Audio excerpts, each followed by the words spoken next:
Welcome to episode 169 of the About the Cards podcast, live tonight on YouTube, as always, with hosts Stefan Loeffler at Junkwax Twins. Oh, hi. Myself, Ben Wilson, at Our Trading Cards. We are a podcast by collectors for collectors, and we hope to bring you a smart and insightful podcast discussing trading card collecting. We are live every Wednesday at 8 p.m. Pacific. 10 Central.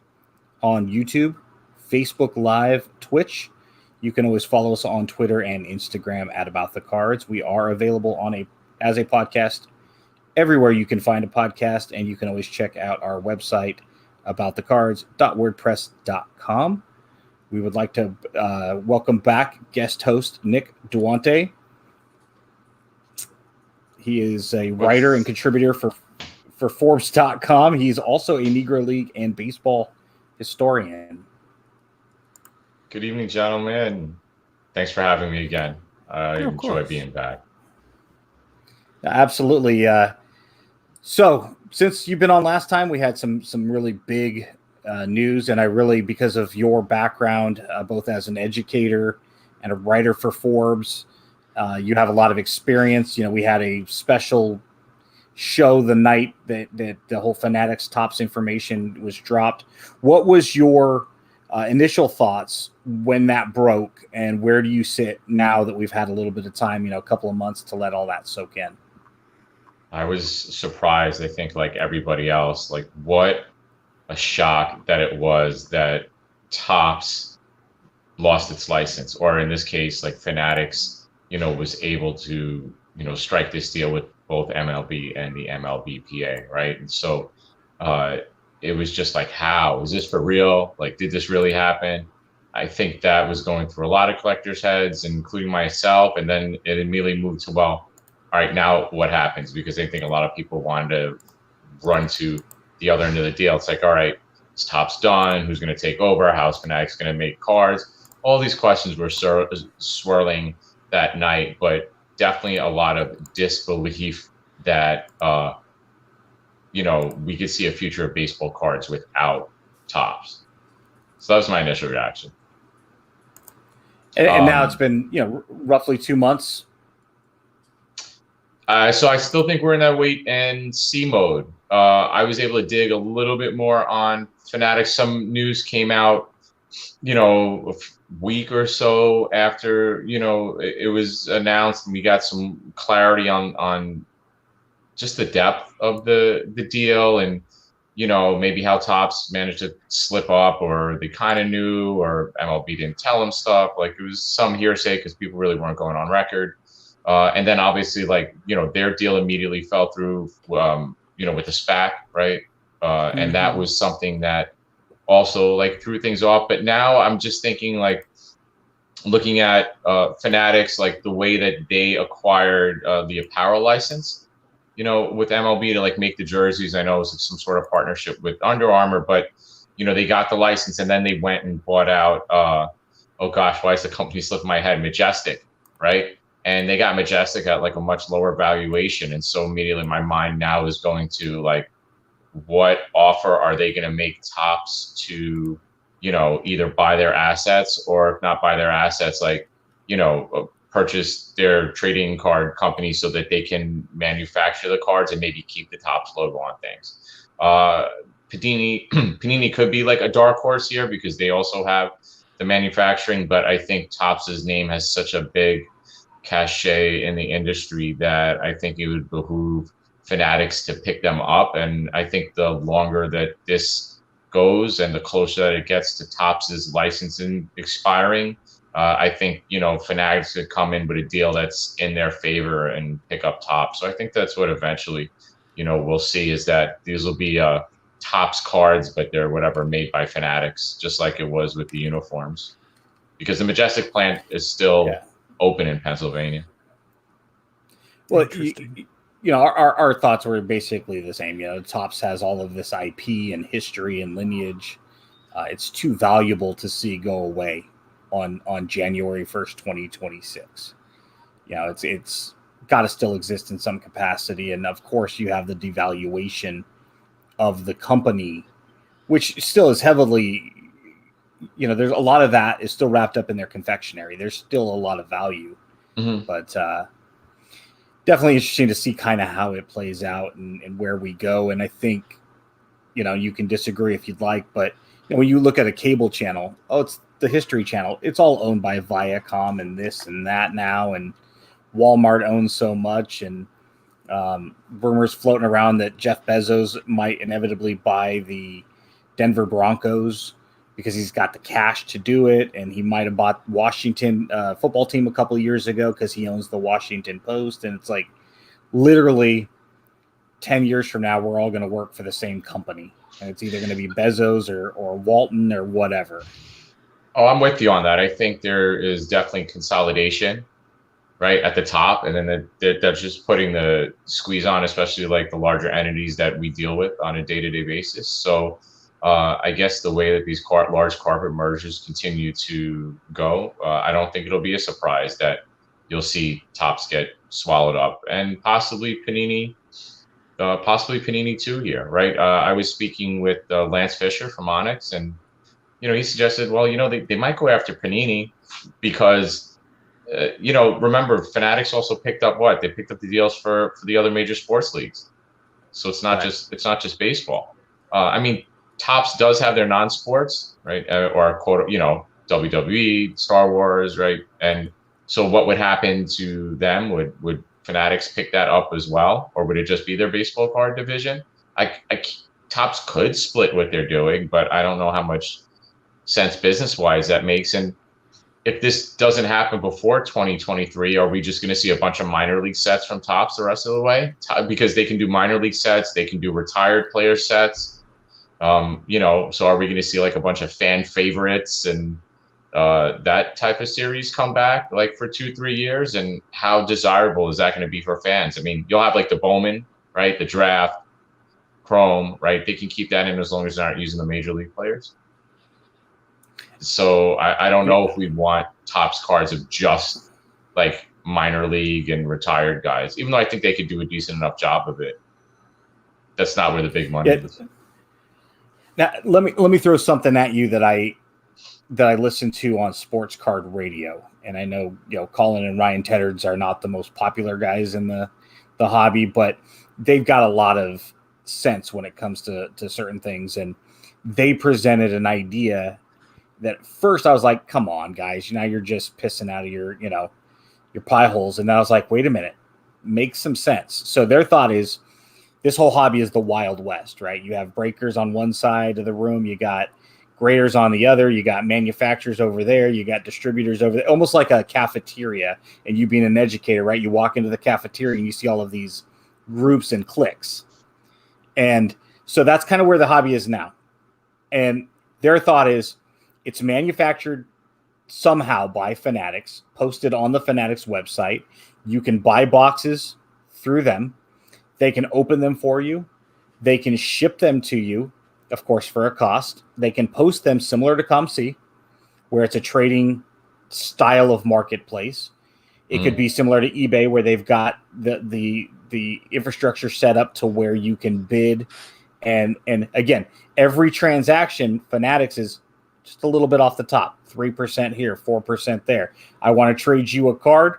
It's going to cost me 10 cents to trade you. They funnel that 10 cents. They've done nothing but move it from my account to your account. But they, essentially it's going to be a one-stop shop.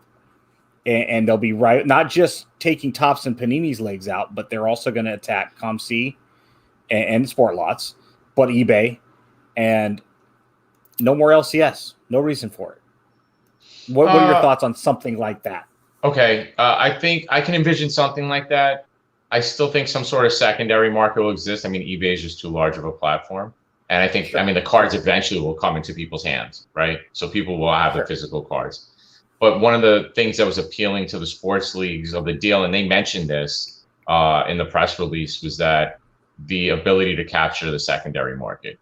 And so to go backwards one step, when Topps announced that they were going to, be part of that SPAC with Muds, they one of the things when they were on television they said was about the secondary market. I think they were referencing NFTs at the time. But now thinking about this deal in a larger sense, by Fanatics having their own marketplace, and if you could buy and sell on that marketplace, they will not just capture the initial sale, right? They're going to get those percentages, even if it's small, of the subsequent transactions of the secondary sales, which is what the leagues want, because they realize that they're missing out on this growing secondary market. So if they can control even a portion of the secondary market, I think that's part of the agreement anyways, because the leagues are all going to be in this entity that Fanatics is making. They all have some equity stake in it, that they're going to be able to get money back out of it. And that's attractive. So how do you do it? Control the distribution, control the marketplace. I hope, though, I mean, it's Josh Lubin, right? Like, I think he's smart enough to realize that these cards need to be out in more than one place, because I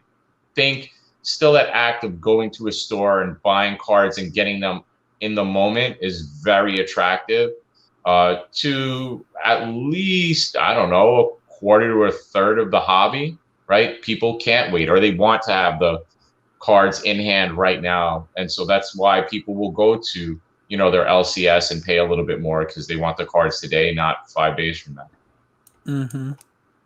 Or, somebody ordering on Fanatics and having to wait a month for a box to get delivered, whereas, going to the card shop and getting it that day that they, assuming it's in stock, mind you.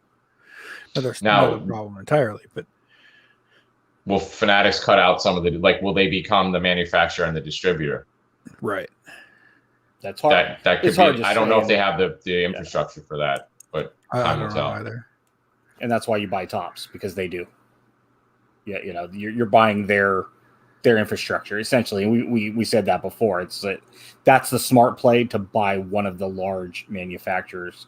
It only makes sense. I mean, you can buy products directly from Topps, but does Topps have the facilities and enough employees that if they handled 75% of all the distribution, right? You know what I mean? Like, as opposed to sending out to stores, that they're doing all the customer service and fulfillment, do they have enough people not to screw that up? Or is that a rhetorical question, because we know they already don't do the greatest job? Well, and I want to clarify one thing. First off, grading was another thing I don't think I mentioned. That would be another thing where one-stop shop, right? You grade. Presumably, they could do that. Sure. Right. So do they start buying up do they get a stake in the grading company? Do they start their own grading company? Do they buy out some of these larger breakers? Loop is kind of interesting if you've used their platform, for breaking and buying live, and do they start buying some of those companies up? So the breaking is all you have to go to Fanatics for the breaks too. That's the thing is, I don't want to misspeak and say that they're going to put eBay out of business. Portion of eBay's market share. But if we all agree that eBay and Sportlots and ComC and Beckett Market are literally sharing the lion's share of the market, Fanatics is going to jump in there and grab 30-40% of this if you have to start with them. This moving forward, I get it physically. Of course, it's going to end up on eBay, so to speak, right? It's mine. If I choose to move it, it's going to have to go through one of these other, I don't think the LCSs are the only thing that were put on notice. I think eBay, ComC, Sportlots were as well, that were coming for your market share. And, healthy competition isn't a bad thing if it's done. And who knows if next thing we hear is, ComC is partnering with Fanatics because we want their infrastructure. They've already got it. We're just going to partner with them now and give them a deal that's equitable for them. And so we'll get into a little bit more of this here in a little bit, guys. I want to, kind of just do one more spot on the industry summit when we get into the hobby talk section. Sure. So I'm talking to my buddy Nick one day, and the next day I'm talking to Nick, and all of a sudden he's got a blue check mark next to his name. You were Twitter knighted. Congrats. Thank you. My students actually noticed that today. I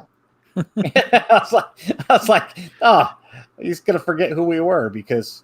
But no, that's pretty cool. Is that because you're writing with Forbes? Is that really where it came from that you're? You know, they reopened up the verification process a few months ago. So, you know, I went through the process. You submit like all the documents and whatever it is that you have to prove that you're a person of interest, right? Sure. And one morning I wake up and there's a blue check mark next to my name, which nice. I was like, wow, all right, cool. And actually the algorithm I feel is like a little bit different. I did pick up like quite a few followers just from having that. And I wonder if either tweets are prioritized or like accounts that maybe I was following, then all of a sudden I got followed by, but I was following for a while. So, you know, I didn't pick up a ton, but I may have picked up like 50 to 100 followers in the course of like a week. And nice. I feel like some of it has to do with just, you know, having that verification. But yeah, today during class, my students were like, you know, he's verified on Twitter. And they're like, yeah, right. And they're like, no, he really is. And they're like, really? What did you do? Oh, you were like this, that, and the third. I'm like, you know, I've been doing this for a while. It's not like it was like I was on there for 6 months, right? I've been on Twitter, I think, a decade. It took a decade to get there. Right. But you got there. I did get there. And so I've actually had people tweet me like, oh, geez, Nick, I noticed you got the blue check mark. Congrats. And I'm like, great. You know, that in a quarter, I think might allow me to call home. But, you know, I appreciate the recognition. I guess at the end of the day, it means that you're doing something right, something correct. And that, you know, all those years of kind of fumbling around with my writing and going from place to place and like just continuing to make improvements and make connections, you know, is paid off. And if that gets me a little bit of a foot in the door with some of the endeavors that I want to do, you know, right. Awesome. I just, I try to treat the platform with some degree of respect, especially because, you know, the full-time job that I have, right. I want to use it to, you know, be positive and have spirited discussions and, you know, be responsible using it. Well, and that's fair. I mean, you know, I know the previous social media person for my company, as well as previous guest show host, had worked so hard to try to get the company verified, and I submitted a request since they reopened. So maybe we'll one day join you. But for now, I'll just be the random guy on my personal account who, I mean, is what it is. What it is. I guess your opinion's more valid in the eyes of Twitter. No, it is. You know, the like, Beatles do you get said the it, lab right? coat and the doctor's stethoscope and like the quote unquote harmful opinions when you get that, or do like they send you an envelope with things to say? Oh, I literally, you know, it's interesting because, yeah, I didn't get any sort of care package or like, congrats, you know, it was literally like a DM from Twitter. Congrats. Your profile has been verified, you know, right. Is past verification has been verified. You know, some I think earlier in the process, maybe not for Twitter, but other platforms, you know, like they'll send certain things to, you know, people maybe they want to part with or got a bit of a boost. Sure. But yeah, growing a following is difficult, right? It's not like I have tens of thousands. I think I got like a little over shade over 4,000 followers, and it's I'm still like trying to learn how, you know, how to best navigate the platform and grow, because, you know, when you're somewhat niche, right? There's like a bit of a box, you know, that you can go in, and you know, controversy sells, but that's just like not my game. So I'm not really on there to like do controversial stuff. I just try to share what I think's important and you know, obviously my work. Well, of course, and I mean it shows on your timeline going through and seeing some of the things. It's kind of some of the things that I like to do too. It's you know, I can give all sorts of things that would get me banned, but I'd much rather, you know, share a recent mail day or a recent pickup or a major purchase or hey, I saw this was cool. It looked cool. It's the 15th anniversary of this thing happening. Okay, well, cool. Boop, there it is. Or, you know, just little tidbits like that. You know, it's not just your content, but it's also publishing in some of the other things that you think are cool, which again reverts back to Well, your personality online. you guys use Twitter to not argue with people? I didn't know that. No, we don't. Thing. You Okay. use it for the controversial side. So use it for everything else. So Nick, what projects are you working on at the moment, whether it be hobby related or writing related, whatever you want to share? I mean, look, there's always stuff to write about. So it's like, I guess now that we're back in person in school, my energy is a little bit shifted differently. So I have to be like more efficient with, my time and staying on my projects. And obviously, like, trying to pump out a column at least once a week for Forbes is something that, I'm committed to doing. And, on the car side, I guess it's almost, I probably said this last time, it's still about like downsizing, reorganizing the collection. The only thing that I'm kind of actively looking at is I have a few like niche, like Mets team sets that were issued that I've been able to get autographed. And I actually picked up with Bobby Ojeda recently. I met him at the premiere, and I wasn't actually, it's the most recent article I wrote, but I wasn't there as media, right? But I happened to, get a recording of him and Mookie Wilson speaking about the 86 Mets, about the documentary that was just on ESPN. Mm-hmm. But I had a chance to meet Ojeda in the crowd because I wasn't there as, Forbes, right? I was there as myself. And so I got him to sign like a card or two from these team sets. Cons made them. They used to make the hot dogs, and they made these team sets. So I'm maybe like 4 to 5 cards away from finishing 2 consecutive years of the sets. I had an opportunity over the last few years to meet a lot of the guys. There was like a big 86 Mets reunion either 5 or 10 years ago that, I was able to catch a lot of the guys at, but that's really what I'm working on. I think I have the 88 and 89 Cons Mets meet set, which like still has a lot of 86 guys, and I'm a few people away from finishing it. I think less than 5 for both sets, and I have Gary Carter in one, but not the other. But the hardest guy is going to be, that set, and I think I have the previous year as well, which is like a dark blue. But the hardest guy is going to be Randy Myers because he hates signing autographs, and when he does, it's like super expensive when he signs. So that's probably going to be the hardest card for me to pick up because either I'm going to have to wait for a signing and pay like $200. Usually does like a signing with the Nasty Boys once a year, or that set that's the first one I had. That was the first Major League Baseball game I went to. Nice. It was the Mets versus the Astros. My uncle was a security guard at the stadium. I remember being there with my dad. I was 8, and my dad's like, "Hey, do you want that guy's autograph? He's running in the warning track." I'm like, "Sure." And they bring me the ball up, and it's signed by Nolan Ryan. Oh wow!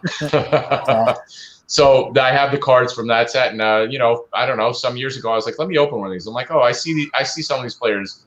Let me get it signed." And 2 or 3 cards. Let me see. Can I finish the set? And so, like I said, Myers is going to be the hardest guy for me because he just hates signing autographs. I really like the team color coordination going on here.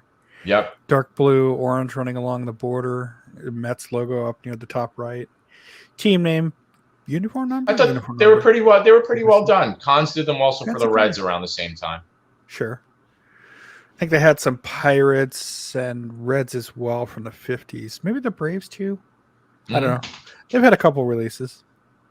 So, that's kind of my focus. I am buying and selling a bit. So I picked up a smallish collection recently. And so that's always fun to go through a little bit of the Mike Summer approach of like, cards that people may not think are worth a lot. Like if you get a bunch of quarter 50-cent dollar cards together, it adds up pretty quickly.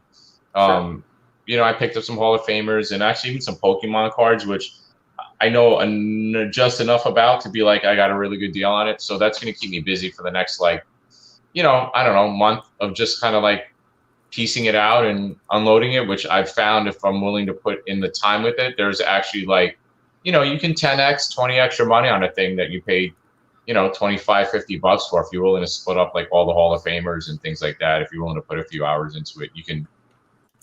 I'm surprised. Like I found on Twitter, people will pay like, yeah, all right, I have 30 of whatever different George Brett cards, 50 cents a piece. Someone easily will be like, yeah, I'll give you $15 plus the shipping for it. Like, So if you do that, think about all the Hall of Famers that came through kind of that, 70s, 80s, 90s era. you actually can make off pretty well by just splitting out to all the famers and then having someone maybe pay you the shipping or a little above shipping to take the base off of you.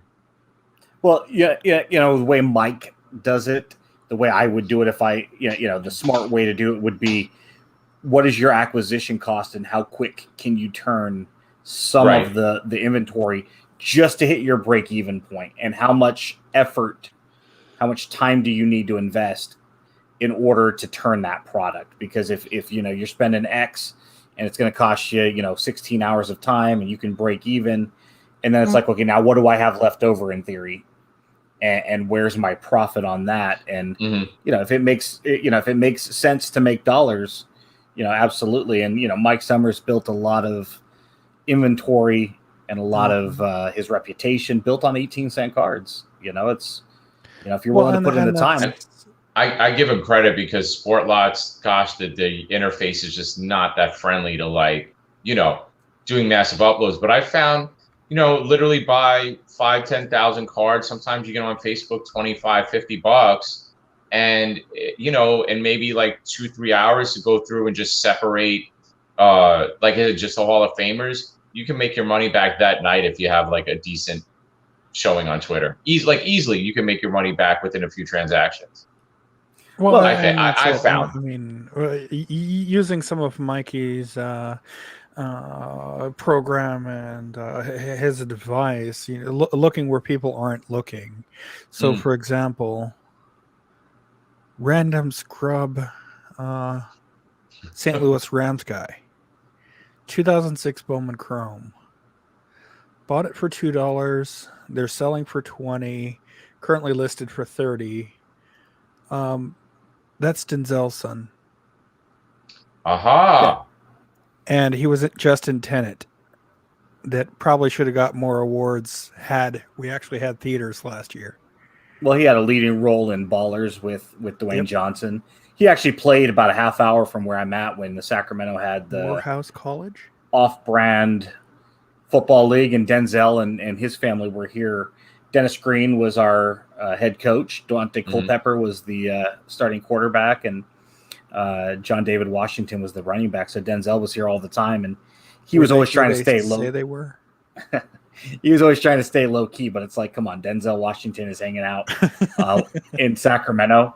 Come on, right? It's like if that guy didn't have a red siren around his head. I mean, I can only imagine how bad.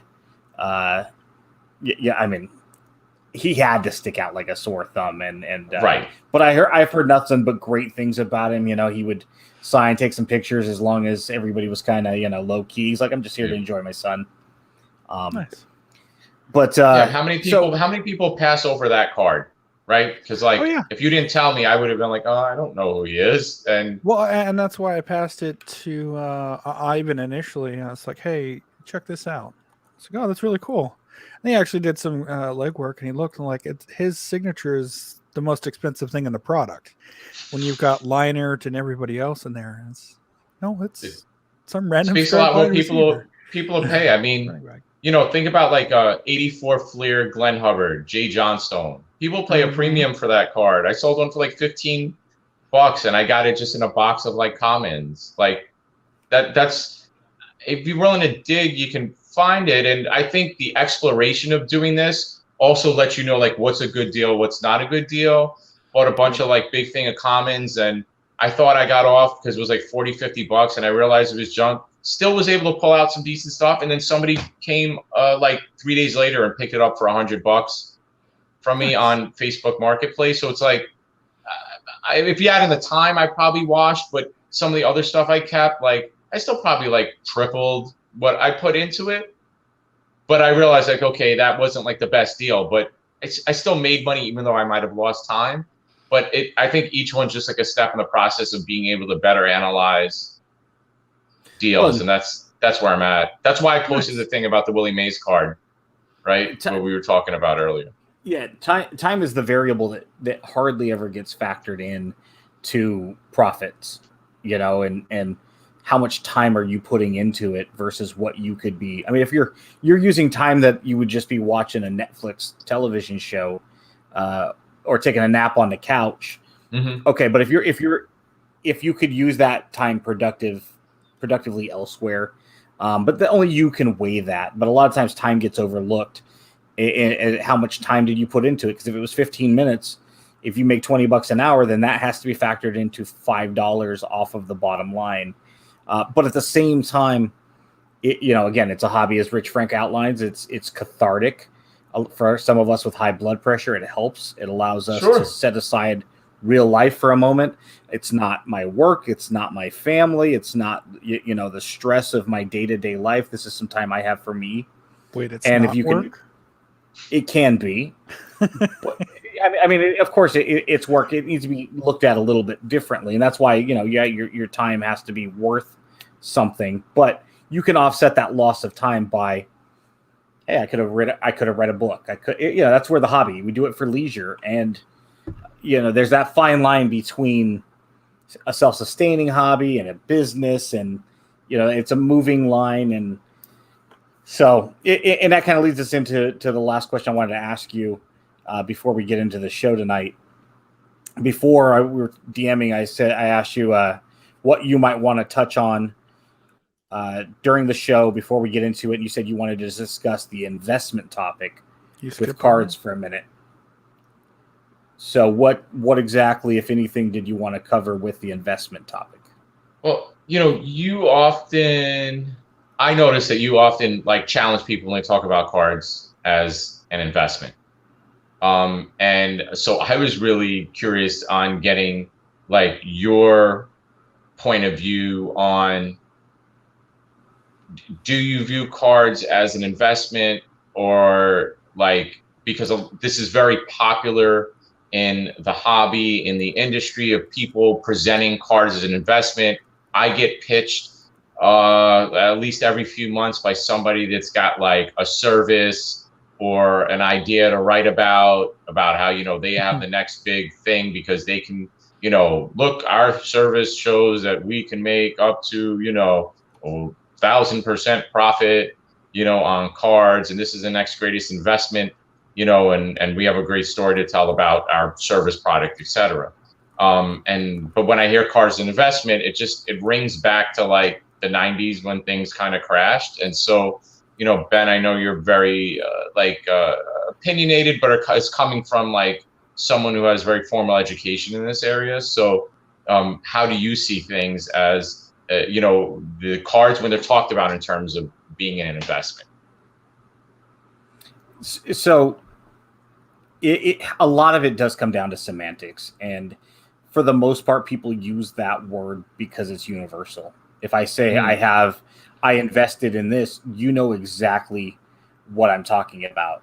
If I say I'm speculating on this, or if I mention arbitrage and things, there are going to be people that might raise an eyebrow. What exactly is that? An investment is pretty clear cut. And by definition, it does say if you're making money off of something you spent money on, you've invested in it. So, but most definitions, and as a teacher, you can probably appreciate this, most definitions are designed for everybody to understand.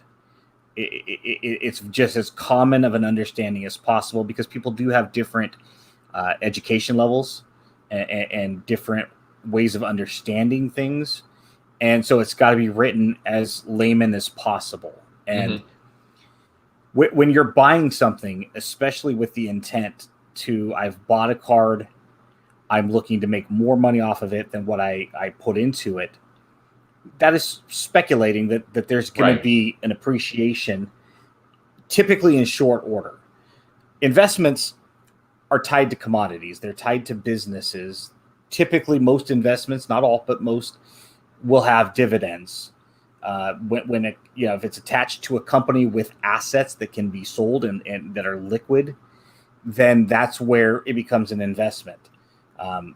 You can invest in a lot of different things, but the thing is, here in this hobby, we're investing in a product, a singular product of millions and billions, a baseball card. We're not investing in Topps or Panini or Upper Deck. We're investing in a product that they've made. In other words, doesn't produce we're not anything. investing. Right. If we move that to another industry, like say the beverage industry, we're not investing in Pepsi, we're investing in the soda can. That's it. I bought a 12 pack of soda. I'm investing in what exactly? I'm not investing in Amazon, which has employees and assets and brands and IP. I'm investing in, the acrylic pencil holder that I bought. That's not how that works. I mean, Amazon is maybe a bad example because it's not a manufacturer in that sense. But think of any company, Apple. You're investing in the app on the phone. No, you're just downloading the app on the phone. The phone, is an investment of sorts, I suppose. But at the end of the day, it's just a product, and we can go way down that slope. Right. But so much of the hobby, all breaking is gambling, right? Yes, that it is. Okay, and probably get better returns on the empty can product. Just saying. For those nickels, save all those nickels. Well, if you look at it like last year when we as a society went nuts over, of all things, toilet paper. There was money to be made in toilet paper and hand sanitizer because all of a sudden the demand shifted, artificially so, because, there was a run on it. It's like fantasy football. There's a run on kickers. There's still value to be had. Don't get caught up in the fantasy football run. But we need toilet paper. But do we? Because we could always take a shower. There's other alternatives. We have determined that toilet paper is a necessity. Not all cultures use toilet paper the way Americans do. Right. But because my Costco's out, if I go to your Costco, I'm buying every roll I can. When Nick can't get any, guess what? Ben's got some, but I'm going to charge you 2x. When we really start to compare it from one to another, if we are all locked in a room and that's a hobby, we can all say it's an investment. The second we exit that room and get into the real world, there are a lot of people in the financial world that deal with this on Wall Street that are going to laugh at us. And the reason I know that is because I have a lot of friends that are economists and financial advisors that do just that. I have so many that I meet with on a weekly basis that look at me and go, "What's going on in your stupid hobby this week?" And it's like, stop. It's not a stupid hobby. They're like, "Are you guys still investors?" So, well, what's going to happen to all these? And so that's my other thing. I think it's like, what's going to happen to all these so-called investors? Like, I'm just thinking to myself, like, when are they going to disappear? Like, when are they going to wash their hands because, their quote unquote investments didn't hit the targets that they thought, or the bottom dropped out? I'm thinking what I'm kind of waiting to see, like bottom dropping out, but that's me. So we Nick, my phone is always on. If you want to have a conversation, in private, of course, I will always take that phone call from you.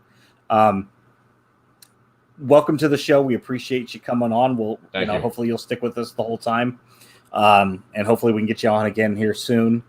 I know it's later where you're at, and it's all right. I still got a little bit of time before I kick out. Yep, I'd love to stay. All right, so yeah, you let us know if you have to go. We appreciate all the time you're willing to give us this evening. So this just in, listener mail days and pulls. I had a really special one I wanted to share. I don't know if we had any others, Steph. I didn't see any come across the timeline. We had. Okay, we had Tops Living artist Jared Kelly on a couple of weeks ago, and he had just done the Starling Marte, and he reached out to me this week, and he's like, or late last week, and he's like, I just got my batch in. I'm assuming he gets them quicker, and he's like, I'd love to send you a signed copy, which is just an absolute honor. So I wanted to share.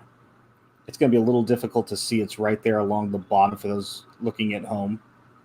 So he did give me a signed copy of Starling Marte. This is going to go in a one touch and find a very special place in my home. But he didn't stop there. He actually sent 3 copies with a handwritten note saying that the other 2 were for my sons Bentley and Jonathan. So I really appreciate him for that. And of course, I'm going to do my best to jab him the next time he does an A and see if we can make this an ongoing thing. So thank you, Jared, from the bottom of my heart. That was absolutely an amazing gesture on your part. So Please feel, or Steph, you said you had one. I know you're a little busy in the I chat room do, at the moment. I am one from here. I'll let you guess who. If you haven't guessed yet, it's the person who tags you every single morning with Boston Red Sox.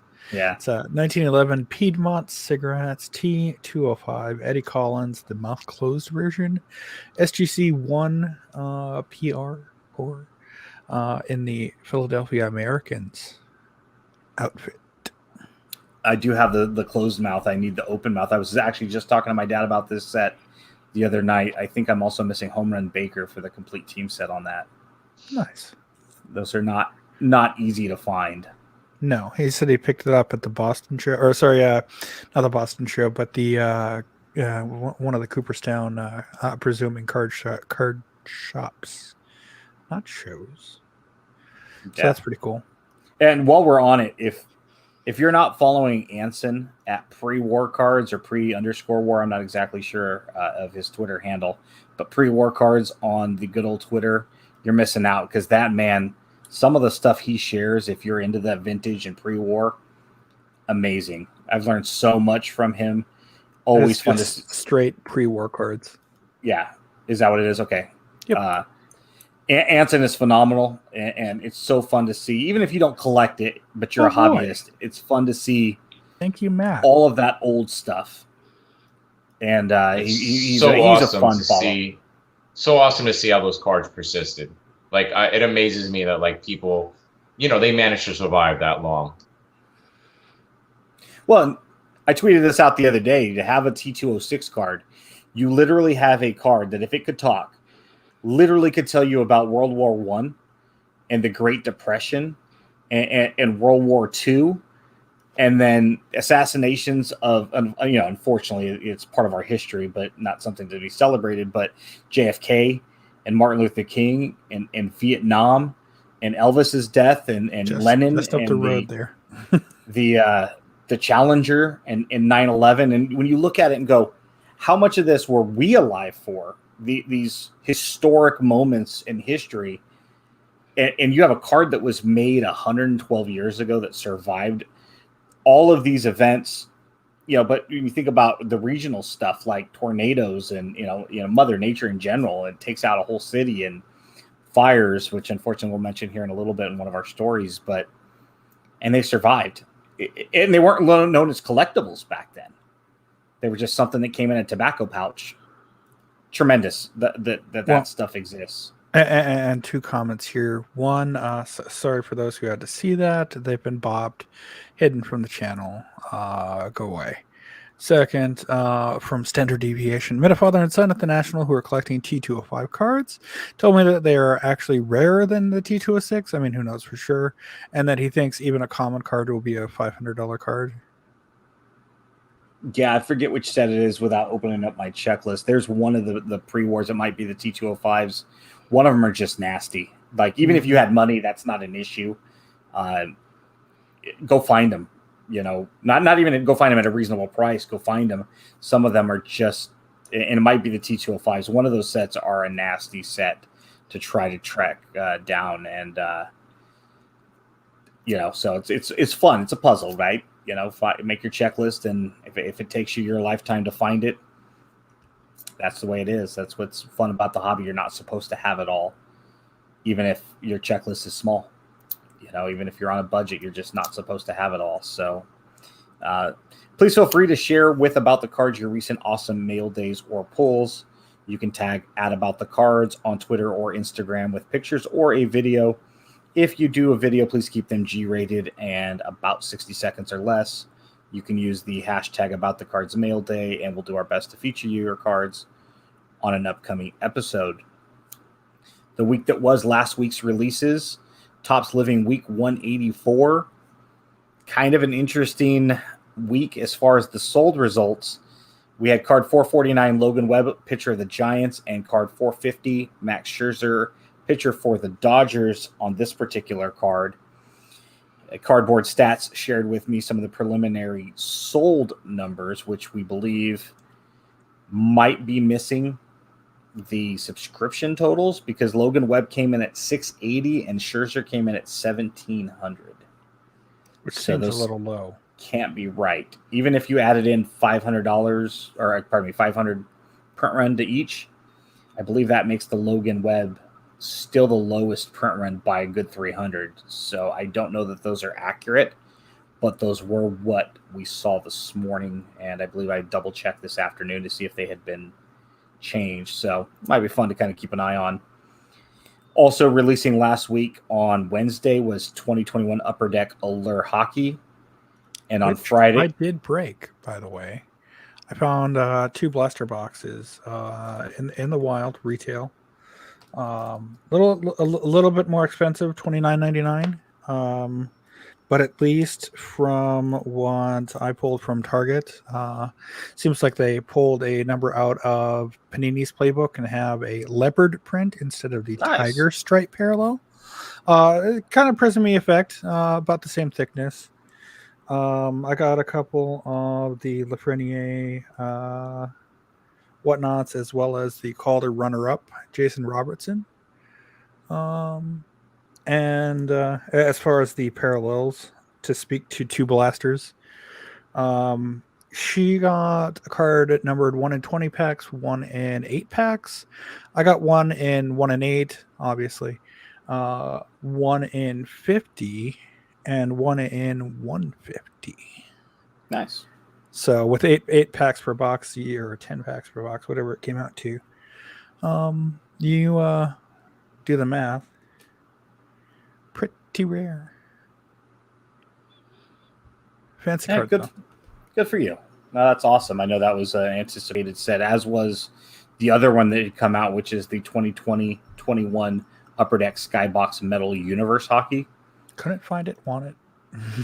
That came out on Friday, and then 2021 Topps Ginter X, an online exclusive, also dropped Friday. And then last week, no longer available as of today, the 2021 Topps X ESPN 30 for 30 Once Upon a Time in Queens. Nick had mentioned the documentary. Related to that, yep. So there were 4 parts to that, a 40 card checklist, roughly $80, depending on your shipping and taxes. Shouldn't be any shipping, I don't believe, through Topps. And that was probably pretty cool. If you're Mets, still waiting to watch the documentary myself, so we'll see how those cards look once they come out and start getting in our hands. So hot off the presses to play after the episode here. Hot off the presses, new releases this week. Topps Living Week 185. 451 Luis Garcia, rookie card pitcher for the Astros.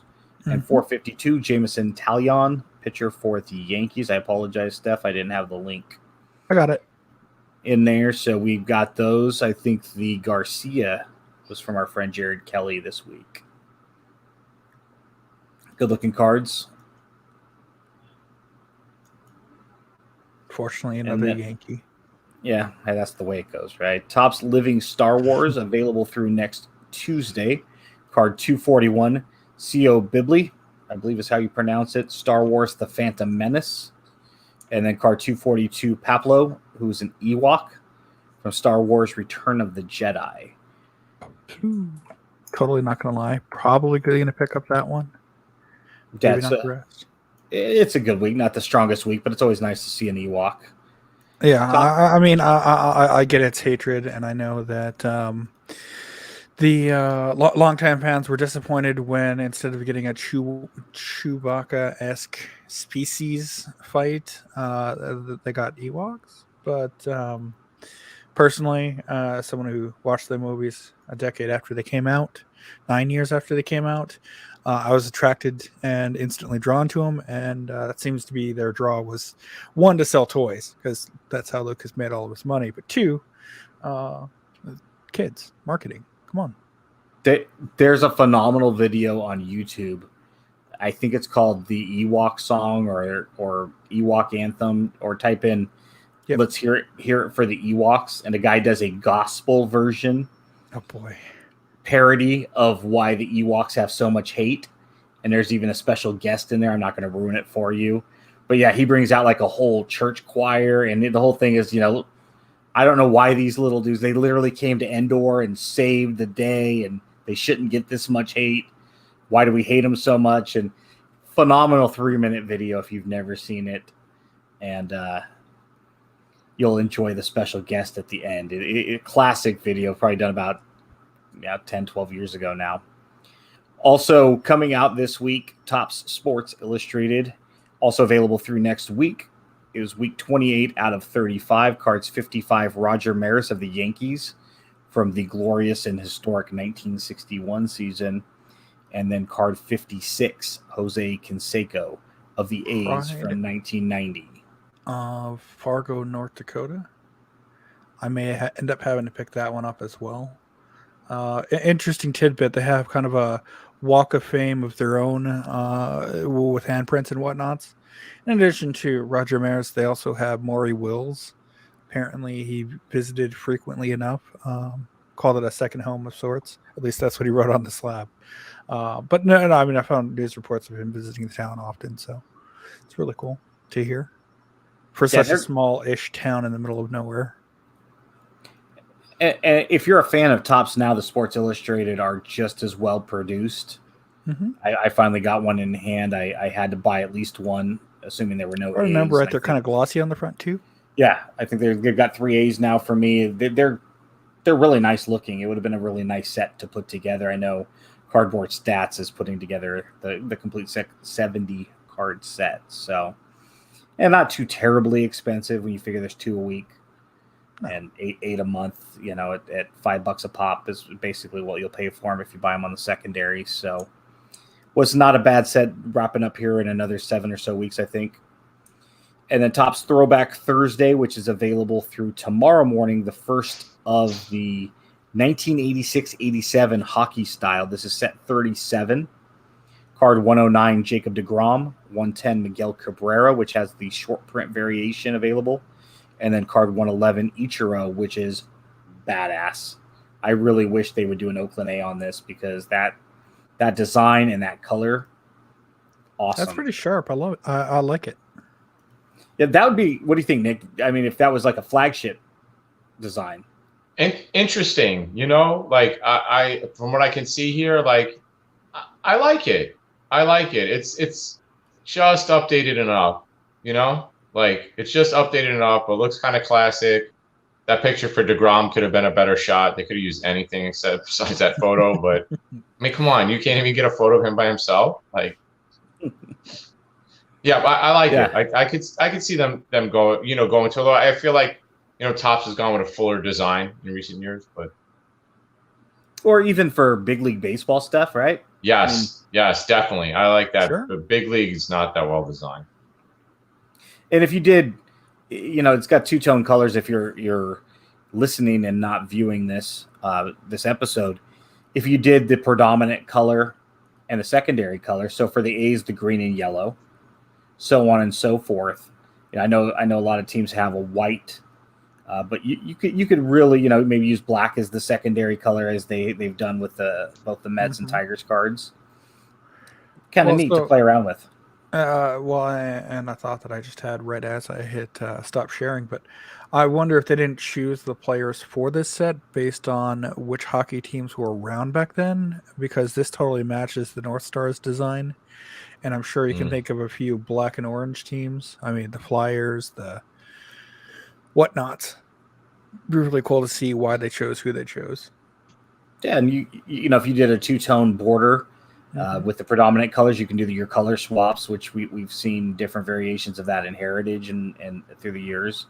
So your parallels would definitely be interesting. And so, yeah, anyway, that's a really neat set. I'm hoping they do an Oakland A for me personally, but they'll be doing 3 more weeks of that particular design. So we'll see another 9 players over the next 3 weeks on that design before they switch it up. So the one major release we had this week, Sean's Holiday, happens to be one of the biggest baseball releases of each year, one of the most anticipated outside of flagship, which is 2021 Bowman Chrome, which started streeting on Monday. We started seeing things trickle out officially with a release date of today, 9/22. Wasn't able to come up with a jumbo price, Steph. I don't know if you can find one. The hobby price I saw was $209.95, which is the MSRP on Blowout. If you do buy a box, you should get 12 packs in a box with 5 cards per pack, 2 autos per hobby master box. There are 27 different non-one-of-one base parallels to chase and 18 auto parallels. I went down on those numbers down to serial number down to 5. So 27 base, 18 autos. None of that does include the checklist, the insert checklist, and their respective parallels, and of course, short print photo variations and any other nonsense we'll find on that checklist. So I'm it not looks like the HTA choice boxes. If it'll let me pull it over, is $229. I believe the hobby HTA jumbos look to be going quite a bit higher. Yeah, this should probably be about $350, $400, I would imagine. Yep. Probably have 3 autos. Again, I don't know. I didn't see the sell sheet on that. And then you also have Bowman. We're going to mention this here in a moment, so we'll just go ahead and bring it up for a moment. Is the Bowman Chrome Light comes out Friday. Mm-hmm. I know Fanatics.com, I believe, had them for $175 this morning. So as a non-speculator, I have no idea what that checklist looks like. So I went to a good buddy of mine, Scott Green, who runs the prospects1500.com website. You can find him at Scotty_ballgame on Twitter. Asked, hey, who might be on that checklist? Our good buddy Mark Hoyle has been to a game in person with Scott and basically said there's not a man on that field that Scott doesn't know a complete bio on. I wrote briefly for Scott's website, way over my head. The amount of prospect-based knowledge that his group of writers know. I know some. Man, these guys are legit when it comes to prospects. They have so much knowledge. So I borrowed his expertise. Some of the names on the checklist that were intrigued him was Pedro Leon of the Astros, Ezekiel Tovar of the Rockies. I'm going to butcher this name. It's Leover Peguero of the Pirates, Luis Rodriguez of the Dodgers, Misael Urbina of the Twins, Wilman Diaz of the Dodgers, Christian Hernandez of the Cubs, Reginald Presidio or Presado of the Padres. So it'll be a Padres card, but he's currently in the Cubs organization system. Victor Acosta of the Padres, Milcar Perez of the Mariners, Brian Ramos of the White Sox, and Carlos Colmenares.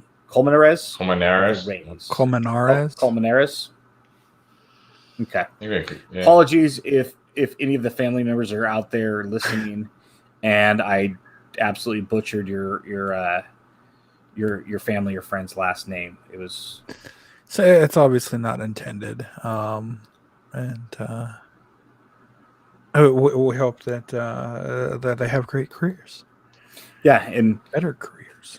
Unless anybody's in the chat right now, unless Nick, who are the top 2 or 3 names. There's always 2 or 3 chase names each year when any of the Bowman products drop. I don't know which of those players are the guys, but I imagine based on what Scott says, 2 or 3 of those names are going to be the hot chase cards that everybody in the hobby are going to be speculating on. So I wonder if it's a few of the Cuban guys. Good.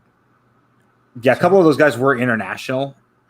Towards the bottom, I believe a couple of those guys were recent international signings, and at least one of them usually the Colmenares Super Auto apparently has already surfaced. I imagine that's got to be going for high single digit thousands, $7 to $10,000, I would imagine. Man, the amount of money that people speculate with on this type of product just it really. I noticed that every year with like Bowman Chrome, Bowman Draft, the prices are just so high as soon as a product comes out because people are trying to get ahead of the curve on whoever is next or a few years away. And I mean, I got suckered not picking up my Twins earlier. and having to pay more than I should have. Most recently, picking up the Luis Rise. Had I known in 2016, I would have bought all of his cards then. But it's one of those sets that everybody loves. I'm still chasing some of the early 2000s ones where they had autos as part of the set. Thanks, Toms. But I usually look for a breaker or somebody who has the base cards at the very least, and stack my Twins team set just to stash. A standard deviation in the YouTube chat piped in with paying Mike Trout money for someone who might be driving the milk truck in Kamloops in 3 years. Oh my goodness! Ouch. You know, honestly, Steph, that's my line of thought. You paid market worth for an established major leaguer. Sure. Probably overpaid comparative to what you could have had his stuff for 5 years ago, but you paid for an established major leaguer. It's a lot different than a standard deviation illustrates eloquently that we're literally, pissing into the wind. Sure. Might not splash back on you, but odds are you're probably going to get wet. And it's anyway. Well, and that's it. He bounced around through our minor league system for 3, 4, 5 years, and then out of nowhere comes up hitting. I always had the hit talent, but injured here, a poor season there, and all of a sudden he hasn't hit below 300 in the major leagues for his career stat line. Yeah, I'll take it. He only paid $40-$60 for it too, so it's a fair price. Nice showcase card for that collection. It's always, even if you have to overpay a little bit, at least you have a known quantity now. Yeah. Versus, we're going to have Tony Bianchini on in a couple of weeks, and I was on the phone with him the other day, and he pulled a Robert Pawson, and he's like, it's a green out of 50, I think, and gorgeous card, sends me a picture of it. I'm just like, God, that's probably worth $1,500, maybe more, for an 18, 19-year-old. I know his base auto was selling for $300, $400, $500 when what's last year's base auto of his going for? Yeah, I think it was Bowman Draft, I believe, is when he was in. And he's an 18-year-old international signing, but his ETA's got to be 2024 at least. Mm-hmm. And he's Tool Z5 5-tool prospect. But come on, he's going to be 4 or 5 years away. Are you comfortable dropping that kind of money on an unknown quantity? And, God bless the kid. I hope he pans out. Hard as an A's fan, because odds are he's going to get traded between now and his major league debut. 4 or 5 days to come up, 4 or 5 years to come up, 4 or 5 years to leave the A's. Yeah, I mean, honestly, you could argue that if I was to go buy him as a known quantity at a major league level like you did with a Rise, we're looking at 27, 28. Somewhere in there. 6, 7 years before that would be on my table. So just have fun with it. Speculate if you will. We gave you a few names to chase, hopefully. If there's any others that we missed, definitely hit us up on Twitter and let us know. That's one from chat. Norhay. That's kind of why I like Onyx's products, and I'm not stomping for them at all. But after having dealt with them for the last few years, I know that they don't have like the logos and whatnot, but you can get autographs of like some of the players you mentioned for like significantly less than the Bowman if you just want to be into the player, right? Like you can find a Pawson autograph from Onyx, I'm sure, at like a fraction of whatever you just quoted. Yeah, you actually sent me the Pawson base card. Right. They're a solid product. It's good, solid quality card stock. It's not, it's just not well known, and it's non-licensed. Well, and there's one of their releases that between me, you, and Shep, we were ranting and raving about its design because it's just gorgeous. Actually, yeah, that's it. Onyx Vintage. Tell me that doesn't look cool. That's just a good design. I like it. Yeah, a spin on the 1965 tops a little bit with the flag. Sure. But it's a nice, clean product. Rounded edges, player name, position. Yeah. even with my bad eyesight, you throw that picture up there, I can tell on a smaller image who it is. Yeah, you know, they're good cards. So don't write off Onyx just because, especially if you're a player or a team collector. Also releasing this week, 2021 Upper Deck James Bond Villains and Henchmen come out today.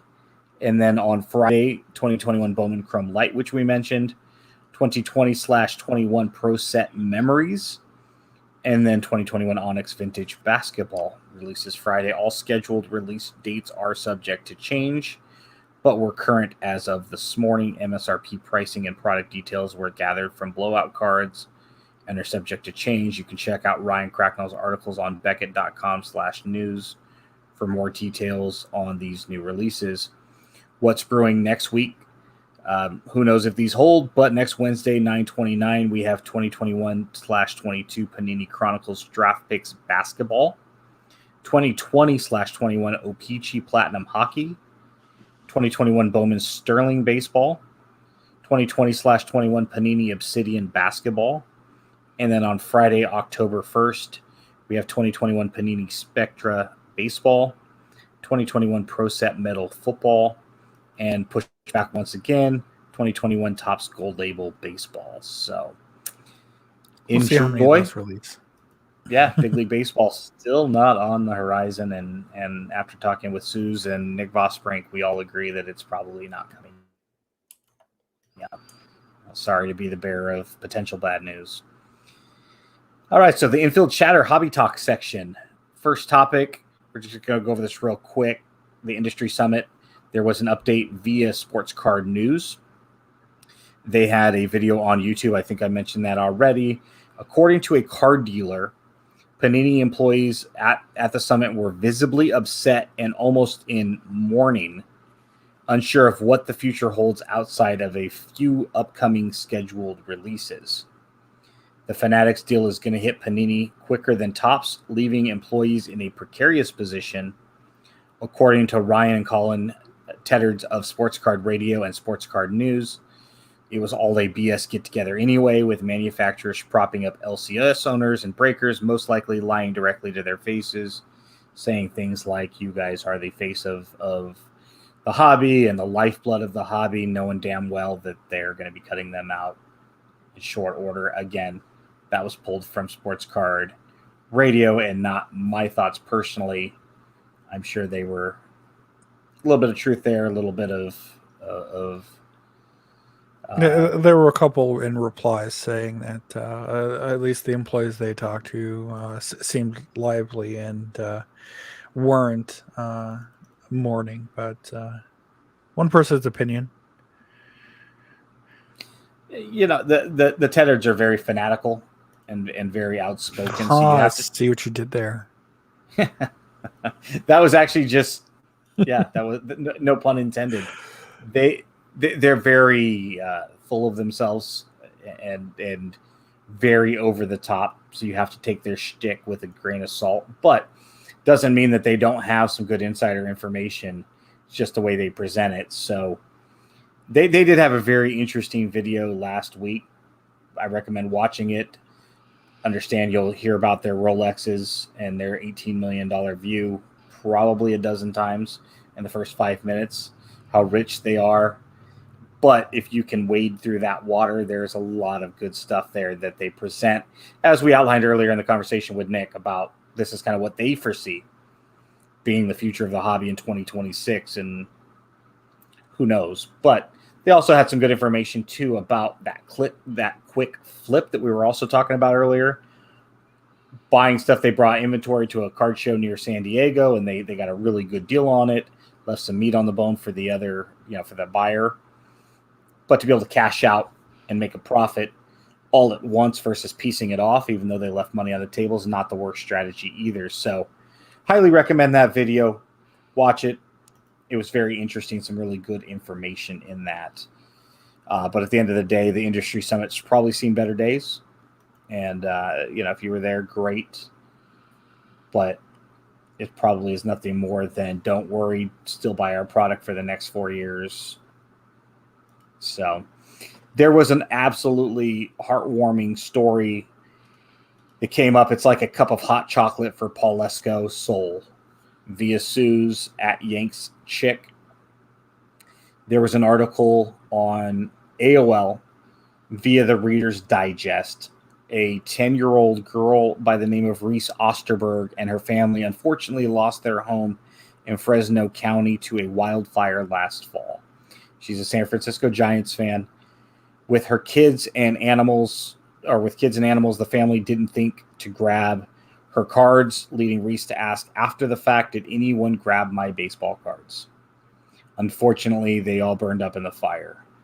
There was a local collector named Kevin Ashford who heard the story and donated some of his PC, valued between $35,000 and $50,000 per the story, to help Reese rebuild her PC. If anybody out there knows Reese's family or can get about the cards in touch with her, we would love to invite her and her family on the show to help her rebuild her PC and put out the word in the hobby community, which we've done before. I did comment on the article myself and emailed the link trying to get a hold of Reader's Digest to see if they could put me in touch with somebody. So we will see.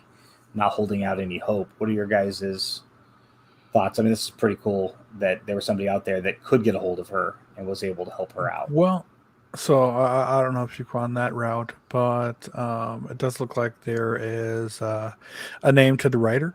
So maybe reach out.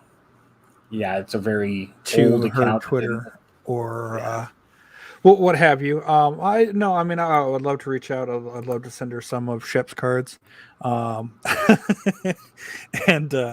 put another smile on the kid's face because with Ange having lost a portion of her collection during a house fire when she was a child, I know she's sympathetic, and but by association, obviously, am too. And having had my childhood collection threatened with Hurricane Katrina and others, it's not something a child of that age should have to worry about.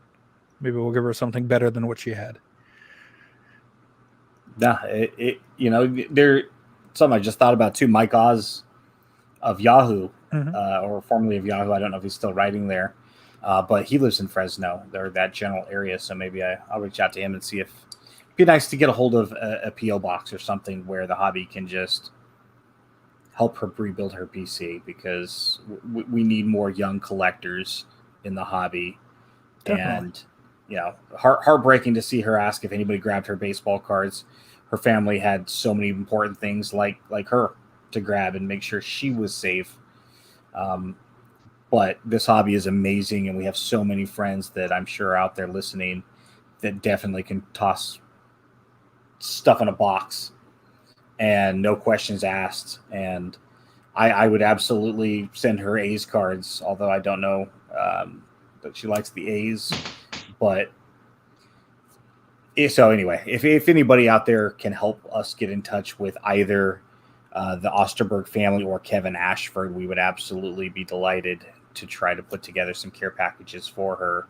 And maybe even see if we can get a hold of the San Francisco Giants and if they haven't heard of it yet. And I know some of the baseball teams have done great things as well with stories like this. So this was interesting. Steph called me the other day. Was it yesterday? Monday, I think. The shit you see in our email. Steph calls me. He goes, "You got a minute?" I'm like, "Yeah." So we got an email from a possible sponsor at _secured. First off, I want to preface something. I want to say that we appreciate all of the emails, interactions, support, and correspondence. If you've ever listened to our show, if you've ever tweeted at us, emailed, become our friends, absolutely, that's humbling, and it's an honor. And we've made great friends like Nick that I call a friend and hope friends till the day we die as a result of Twitter and this show. So I want to make sure before I say what I'm about to say that we appreciate all that. But this email was a bit less than 100% honest with their approach. Know your audience? Yeah, if you listen to our show on a semi-regular basis, there's certain things about our show that you're going to know. Like that Ben is opinionated about finance and economics. And investing. So what did the email say, Steph? Sure. I'll pull it up directly here, but they reached out to us. They said they had a marketing opportunity, wanted to sponsor the show, said that they'd listened to a few episodes, and that they wanted to get in touch. Here's how to do it. Here's a link to our website and our Twitter, and I hope to hear from you. Like, okay, cool. So, due diligence, I click on their social media and I check their Twitter and I check their website. And yeah. So, knowing Ben's proclivities, the very first thing in bright bold letters on the website. Strike one. Sounds familiar.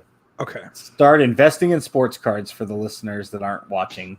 Start buying sports cards at retail prices. Learn how to make money investing in cards. Okay. I'm interested. Let's keep going. You only had strike one. Subscription service that helps you purchase sports cards directly from brands. Like the idea. Get access to bots, early drop links, restocks, and investment advice all in one place. Swing and a miss. Strike two. Cover baseball, basketball, football cards, and more. Not so much for the advice, more so for the bot part and the early drop links. Access to our Discord community, as well as blah, blah, blah, blah, blah, blah, blah. Okay. Works with blah, blah, blah. Company names here. Testimonials. Perfect cook group to find everything useful in one place with top quality support from both admins and members. No, thank you. So what in the 3+ history of our show would lead Secured to think we would do anything to partner with them if they're an investing app and cook group? They literally, what did they say in their email about how often they listen to us? Just close the page 1 second. First off, they addressed it to Dear Steph, Ben, and Tim. They did. Tim hasn't been on the show in well over a month, so if following your content on About the Cards, and we'd love to partner with you. How often do they follow us? Because they just struck out more often than the Twins. They made it seem like, yeah, we listen all the time. We love your show. Out more often than Ben in high school. Ben in high school was very shy. He didn't strike out because he never stepped up to the plate. No swings. Well, girls terrified me until I bought a coffee business at the age of 18 and realized they're now customers and I have to speak to them. And my wife will tell you to this day I'm a liar because there's no way I was shy. And so yeah, we do know of at least one other podcast host that got that very same email, word for word, except they changed the name who it was addressed to. That other podcast host will go unnamed, but it does rhyme with Nike Shummer. So I'm sure it's just a copy and paste joint to see who will bite. I haven't talked to John Newman and some of the other content creators with popular podcasts in the hobby, but if we did, I would assume there's a very good chance that I would invest some money on being right in saying that they got one as well. So we had a good. I mean, I would love to take all of their money and maybe find out how they work through doing things to try to help the companies in turn block that ins and outs. Because having dealt with this first, first in these the video game market and now in the sports card market, it's a pain when anybody should have access to something and it's not because it's sold out in 2.1 seconds. Yeah, all 10,000 of them. I believe in free market to a certain degree, sure, but also it's not really free if only 10 people instantaneously are the ones that are engaging in said very, very brief market. You better believe I'm reaching out tomorrow because they said investment advice.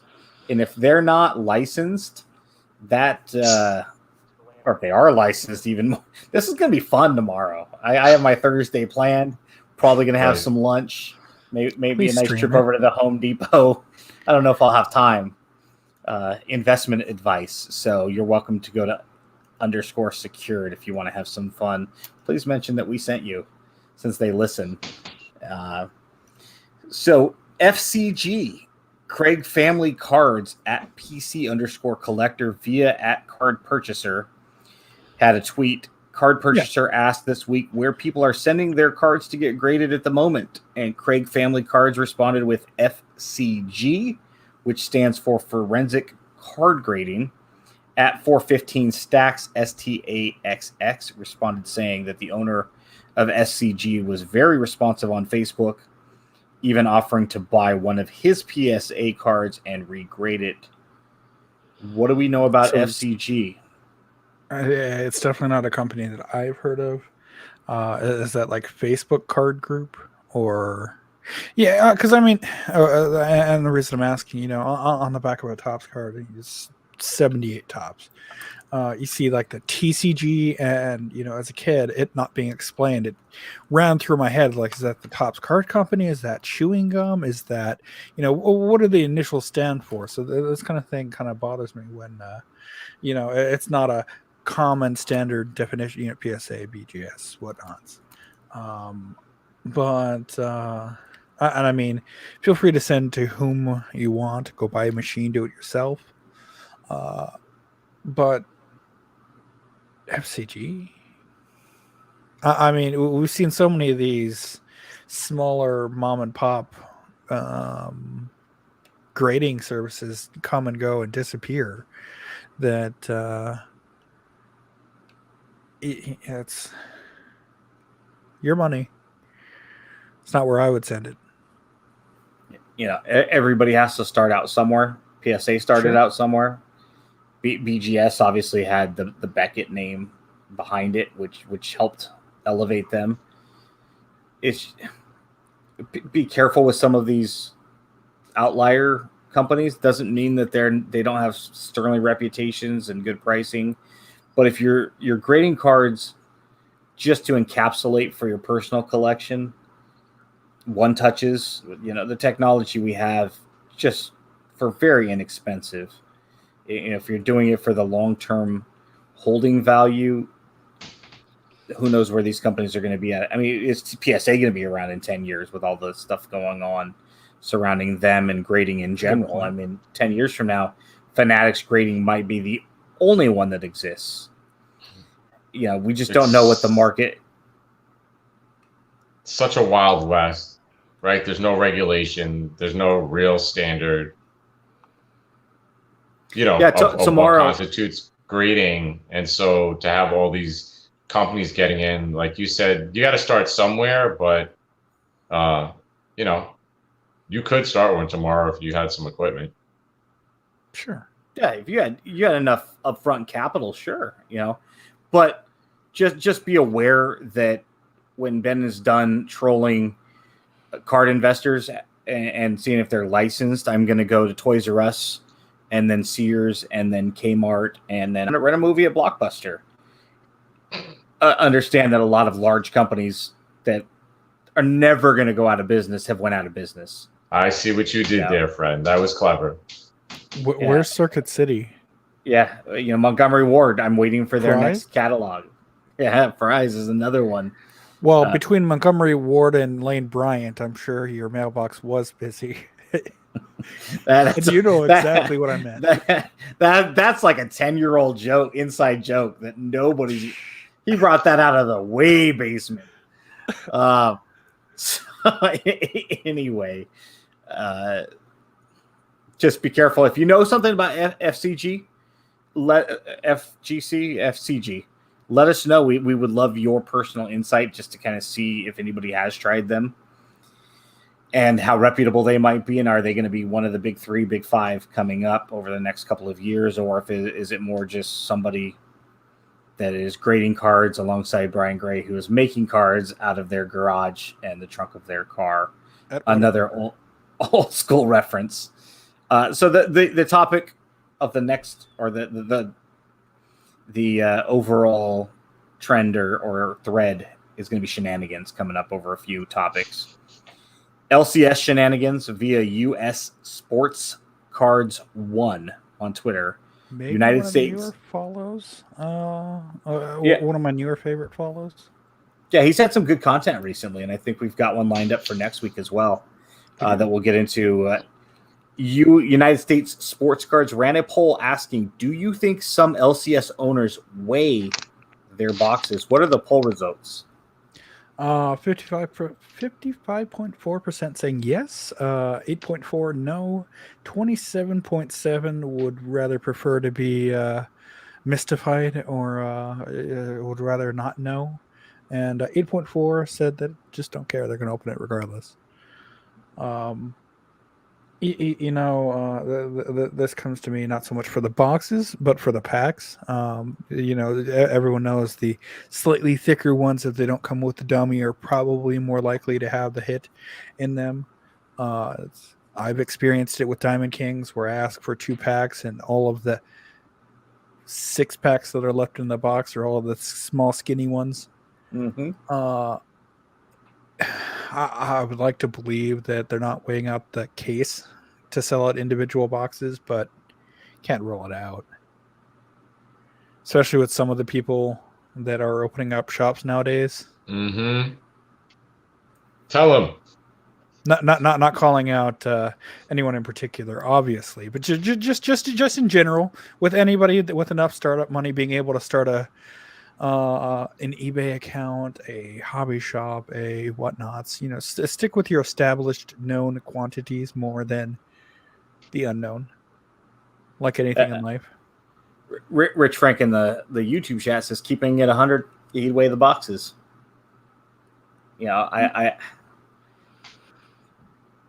There's an ethical versus legal. It's absolutely within their rights to do so. Is it unethical to do so? Absolutely, in my opinion. Are they doing it? I mean, obviously, it's not unilateral. Not all LCS are, but there are some, of course. If you ain't cheating, you ain't trying, right? I mean, it's a delicate situation. The line of where ethics are. Decimal point here, decimal point there. But at the end of the day, it's probably not right, but of course they are. So more shenanigans, this time on eBay via the _goat_cards spelled with a Z. He had a tweet. 2003 Net Pro Serena Williams PSA Gem Mint 10 recently sold at auction on eBay for $85 plus shipping. Had 11 bidders. So only problem. I loved this post. Ended 11 bids, $85. Mm-hmm. Serena Williams rookie card PSA 10. 2000 is that 3 Net Pro Serena Williams. So if we can do a search for that number, do you have PSA open? I can. If you do a PSA search for 26995478. Different card's going to come up in their database. I don't know if Steph can pull it up. I can tell you what card it is. See what happens. Yeah, let's go. Michael Scott, drum roll, please. Okay, we're gonna type in this. I'm gonna see a 2003 Net Pro Serena Williams, right? After all, that's what it's supposed to be. Oh my goodness, that's not a. That's an Alexander McGinley. That doesn't say Serena Williams. It's not even the same sport. Nope. Not even the right decade. Not even the right decade. Not even remotely close. It's a 1990 O-Pee-Chee Gem Mint 10 Alexander McGinley. Whoops. Even more so, this one had the little hologram foil. This one obviously does not. So I'm not a grader. Steph, what happened here? I mean, somebody with 3 positive feedbacks to his brother, mother, best friend swapped a label. or a card. I'm not a hockey guy. What would a Gem Mint 10 1990 O-Pee-Chee Mogilny go for? Under 50? So you took a $50 card out and put a card in that ultimately sold for $85 less fees. So you netted, call it $80. So you improved your wallet by $30, but then you had to do all of this nonsense, and at the end of the day, I don't think it was worth $30. You know, how many buyers would check the cert number? You know, to make That sure I don't things know. matched up, right? I When don't saw buy that, I graded was like, stuff. I would hope all of them, if they're looking to make a major purchase, stand yeah. correct. There's currently buy one now, PSA 10, $89.99. 89.00 rather, sorry. Boop. Okay, so Standard Deviation 9, has been on fire in the 1. chat room tonight. And they say you can buy the exact slab PSA uses, a label maker with a sonic welder, and fake it. Wow. How much, if you don't have a sonic welder, what does a sonic welder cost? Because my thought is, what would you have to put into this in order to start making fake slabs? And you'd have to do this at high volume in order, especially if you're only pulling $30 out of this, because you still have to acquire, well, I guess if you're faking the label and everything, then your acquisition cost is zero other than the card itself. But it just seems like a lot of trouble for a little bit of profit. You would think so. Especially if you get your eBay account taken down, then you got to start a new one and you got to create a whole new Hotmail to go with it. And that's just, hell. you know. 5 new/used. I don't know how something to be looking new and used. The Standard Deviation says $6,000 for a sonic welder. You can get it from China. Yeah, that just seems like a lot of PSA at $30 a pop. I don't even like sweating when I walk to the Say you're mailbox. gonna have like a virtual card sweatshop just to make your money back. Like, that's really bad. That's bad. That's really bad. I don't know, to answer your question, Nick, how many people check the cert, but if you're going to buy graded, check the cert moving forward, just to be safe. If it tells you that it was a 2003 Net Pro Serena Williams, bid with all of the sheer happiness your little grading collector heart can have, and spend your $85 and know that it's legitimately graded. Well, we talked about knowing something's authentic and MLB certification process, and their holograms that they put on, in this case, a card, but all of their items and memorabilia, check that too. The number may not match up. In this case, it matched up to Miguel Sano's soccer jersey or something, and matched up to a Father's Day event. So I knew that it was a legit Miguel Sano. But, check those. So these next two are fun. Speaking of shenanigans, did ALT at only Alt Official get caught shilling via MT Trading 2, another great follow on Twitter if you're into more of the financial type stuff. Great account to follow. Had posted this at Card Porn, spelled PRN, posted on their Instagram account a series of bullet points in relation to Alt. Alt is a self-proclaimed alternative asset platform that lets you invest in sports cards just like stocks. They do follow me, although I have no idea why they would do that, considering my position on the topic. Steph, have you read through the Instagram post as long as it's still live and ready to go? Before you do, this is their findings, as in card PRN. It's their findings, and About the Cards does not support or endorse their findings. We're just sharing what they've said based on their research. So, did Alt get caught with their hands in the cookie jar again? Yesterday, Alt had a 2018 NT Josh Allen BGS 9.5 for auction on its platform. 9.5? Nah? $6,250. With 1 hour and 10 minutes left to run in the auction, the price of the card was at 62, which I just mentioned. Head of marketing AG the OG then posted an Insta story featuring the Josh Allen card with a caption that said, "Do your due diligence, but could be valued around 25K." Number of people posted that it was inappropriate that AG the OG was giving investment advice on a card listed for sale on the platform where she is the head of marketing. Boop doop. Took the post down shortly afterwards. Did the car sell for? You guessed it. Yep, 25,000. Other cases, perhaps we would put the series of events down to a rather extraordinary coincidence. Perhaps Alt's head of marketing was bored on her Sunday day off, so she jumped onto her employer's platform to see how the auctions were going. Perhaps she then noticed the Josh Allen card was selling cheaply. Perhaps she then absentmindedly decided to give her personal opinion that the Josh Allen card could be valued around 25,000, and committed this thought in a public Instagram post. Perhaps then, in an absolute coincidence, the card actually sold for 25,000. As you can see, the benefit of the doubt scenario described above, of course, a lot of benefit of the doubt.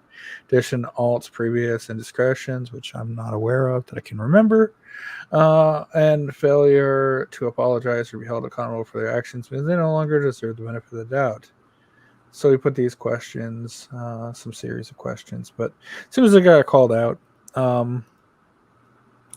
essentially for publicizing a car that they were selling in the marketplace. So not the best look. Hard to say shill bidding. Obviously, there's no way to. I mean, that's blatant fraud if we could, in fact, prove it. Sure. But I've heard Alt's name referenced as an alternative for PWCC. After PWCC got pulled off of eBay, I know a lot of people pulled out of that market and went with Alt instead. And I know that they are also mentioned in the same circles as Probstein, so you can draw your own conclusions as to the validity of Alt. Well, and I'll pose the question to you then, Nick. What's your thoughts on accusations of this sort? Whether it's a company that's doing the shill bidding, or whether it's an individual on their own, or not so much, obviously, because it's legal. I would hope that you'd share our opinion that shill bidding is wrong and immoral and shouldn't be done. But on the accusations thereof, I mean, the optics of this are terrible. Like, how does it, like an employee or it was done from their account, as like you were saying, and then say, well, this is like a $25,000 card, and then it sells for that much. Even if it sold for something close to that, it just looks bad that your company's like trying to pump up the value of a card while it's like in the middle of an auction. It's really poor form. It's poor form. Like, as soon as you told me to start, I'm just like, these are the things that we're seeing creep into the hobby in a more public space that may have went on behind closed doors, and now like people are stupid enough to do this out in the open. Like, you get what you deserve. So you're saying you're seeing more red flags than on a soccer pitch? Yes, and I just stopped coaching varsity soccer for the first time in 13 years. Nice. When you delete something, it makes you look more shady. Sure. Yeah. Stand in front of it. Hey, if you think it's a $25,000 card, great. Say it. Is it bad optics? Absolutely. But don't delete it when you start to get a little bit of flack over it. It's like, no, I said it. It's worth 25 grand. But when I find out you're the head of marketing for the company, that's again, and I obviously see nothing wrong per se with broadcasting, hey, here are some of the things that we have coming up that are going for auction. It's no different than an auction house publishing a book. Sure. And it's obviously no different than some of the big boys tweeting out, hey, this sold for 6.1 or whatever million. Here's a picture of it. Here's the winning bids. But when you're doing it during the auction, I think is when you get into that moral gray territory, especially with an hour left, and then it jumps from $6,000 to the exact amount, which happens to be like 5x over where you're at. I mean, 25 grand, and that's what it sells for. That if it sells for 15, 16, okay. that was probably what it was going to sell for anyway, but it sells Mm. for the amount that she suggested. That Yeah, that doesn't look good at all. And this stuff makes me really question like who might be potentially inflating these bids and for what reason, right? I think that's going on a lot now too, where, you know, I'll see people post messages on Twitter of like, hey, can you list your card at this because I want to be able to sell my card at this as well. Nope. well, Sorry. there was an interesting item that came up on Pawn Stars the other day, and it was a complete set of Pogs from the original Jurassic Park movie, including one special one that you could get here, and then there was a one that you could only get if you saw the movie in the theater at that time. So it was officially a complete set. I want to say there was like 32 Pogs, and he wanted $750,000, and he's like, yeah, the last one sold for $1 million at auction, so I'm not asking for quite that. And of course, they bring in an expert who's like, yeah, but the problem is with auctions is that $1 million price doesn't mean it sold for that. It just means that's where it ended. We have to go based off of what actually gets paid for. Sure. And there's no proof that auction ever got paid for. So based off of what I can tell actually went to market, sold, and was paid for as a completed transaction, my valuation is $225, which is about what I would have thought, right? But I was cooking dinner and I started laughing. I'm like, to go from a $750,000 valuation in your head to 225 based off what a quote unquote expert says, sure. Assuming they did their appropriate homework. I'm just again, our buddy Ivan at Watch the Breaks from Go GTS says it all the time when people bring up comps. Gotta be careful, because when you use comps, this sold for. Yeah, I just bought an item for my kids for Christmas right before the show for $30. Paid for it. But if you guys are going to go on there and use that as a comp, how do you know I paid for it? You're just basing it off of the closed auction. Well, I have a person that I can call to verify that. But yeah, I mean, you can call my wife in this case. But yes, just be careful when you're using comps. We've talked about that before. You never know. So a lot of shield bidding going on out there, and it doesn't matter why. Just so speaking of, nice. Wait for this word. Speaking of shenanigans, did Panini still artwork for their Downtown series? This one is a little serious. At Bobby_Rubio tweeted this out. Now Bobby Rubio's Twitter timeline, his bio says that his resume includes work with Disney, Paramount, Pixar, and Marvel.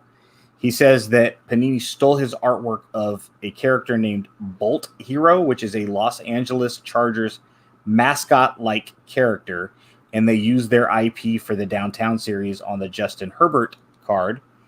Bolt Hero wears number 1 in Rubio's renderings, very distinct shapes and angles to his body, and Panini's image on Herbert's card mirror them almost without exception. I did inquire with an IP lawyer who says he, as in Rubio, will need a copyright registration in order to bring a lawsuit. Whether he has one or not, this is not right. No, and our buddy Cardboard Icons did a good side-by-side comparison that I'm pulling up now. That vague positions and whatnots are okay, but when it's this clear, the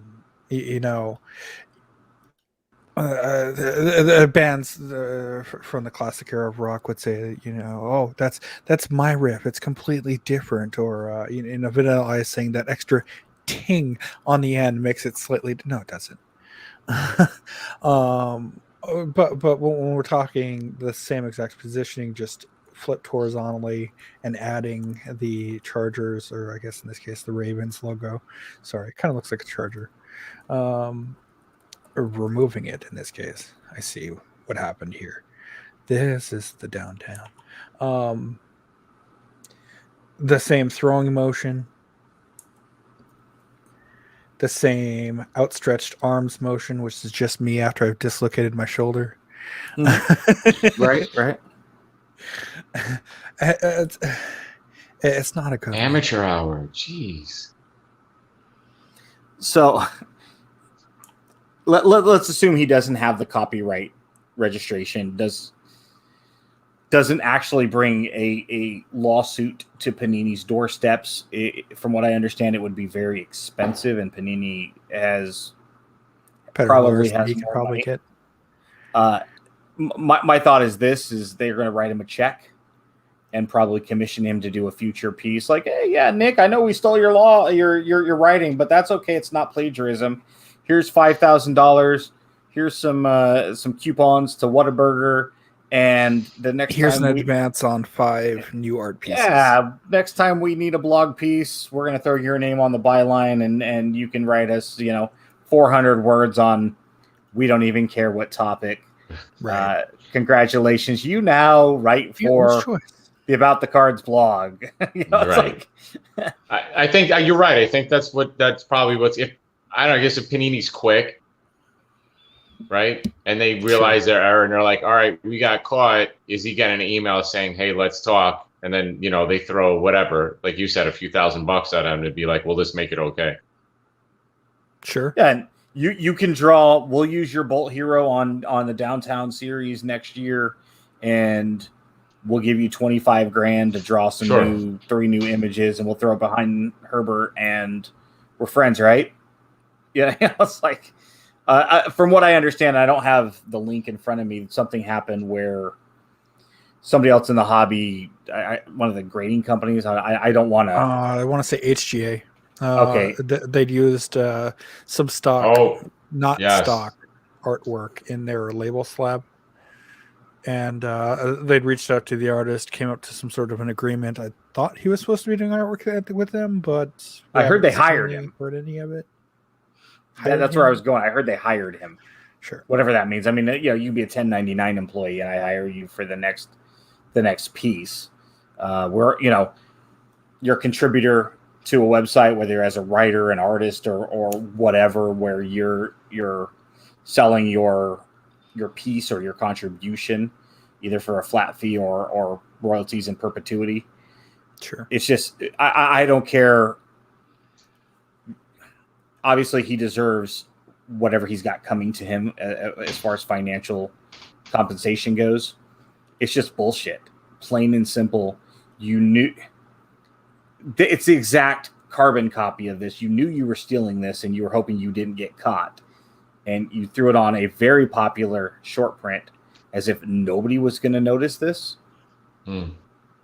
And then when you go out of business, or at least, your baseball cards and football cards go away next year, you think that we're going to cry over the fact? I mean, yeah, obviously the employees that weren't affiliated with this, we don't want them losing their jobs. But when Panini can't make cards in 2023, this is the kind of crap we don't care.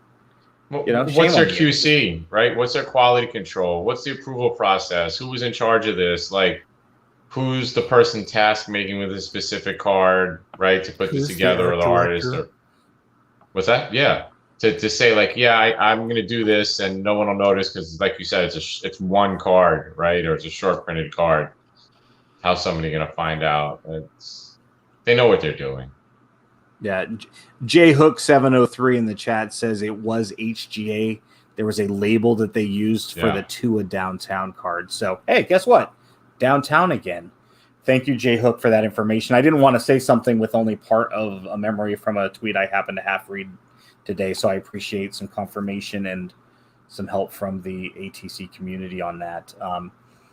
So I said, speaking of eBay, but I don't know that we were speaking of eBay, so maybe I moved that around.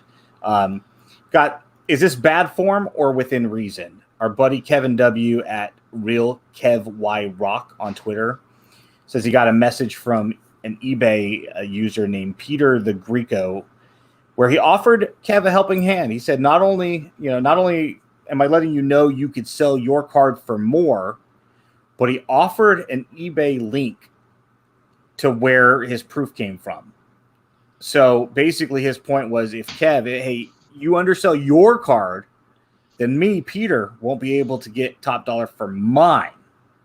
Is this bad form or reasonable for another seller to reach out and say, hey, Nick, man, Well, you're that's underselling what I the was market. thinking. That's what I was thinking of. Like that exact tweet, I saw that, and that's what I was thinking of. But now when you saw it, I refreshed my memory because it's almost 1 a.m. here in New York. But that's what I was thinking of, that thing, and I think that's bad form too, dude. Like, let the market do what it does. Like, you got another card you want to get top dollar for it, put it at auction, see what the market does, or put it at buy it now for the price you want. Don't email someone to tell them, hey, you could get more for this, especially in like such a non-genuine way, right? Like, why don't you buy the Don't card if send it's me a link. that low? Yeah. Yeah. Why don't buy the card then? Corner the market. It's your market now. Cool. You got 2 of them. Don't let anybody know you have 2 of them, but you have 2. So sell the one as much as you can get, then sell the other one for more. That pissed me off because Amateur Hour Part 3. I mean, geez, you might want to make a new segment. Who are these people? Like, what experience do they have doing transactions, even selling on like a low level? Like, the basic sales 101. Like, would you ever step to somebody this way, like in person? I literally don't care just how much shady. you get for your card. I'm trying to get $240 for mine. I got it out of a $120 box.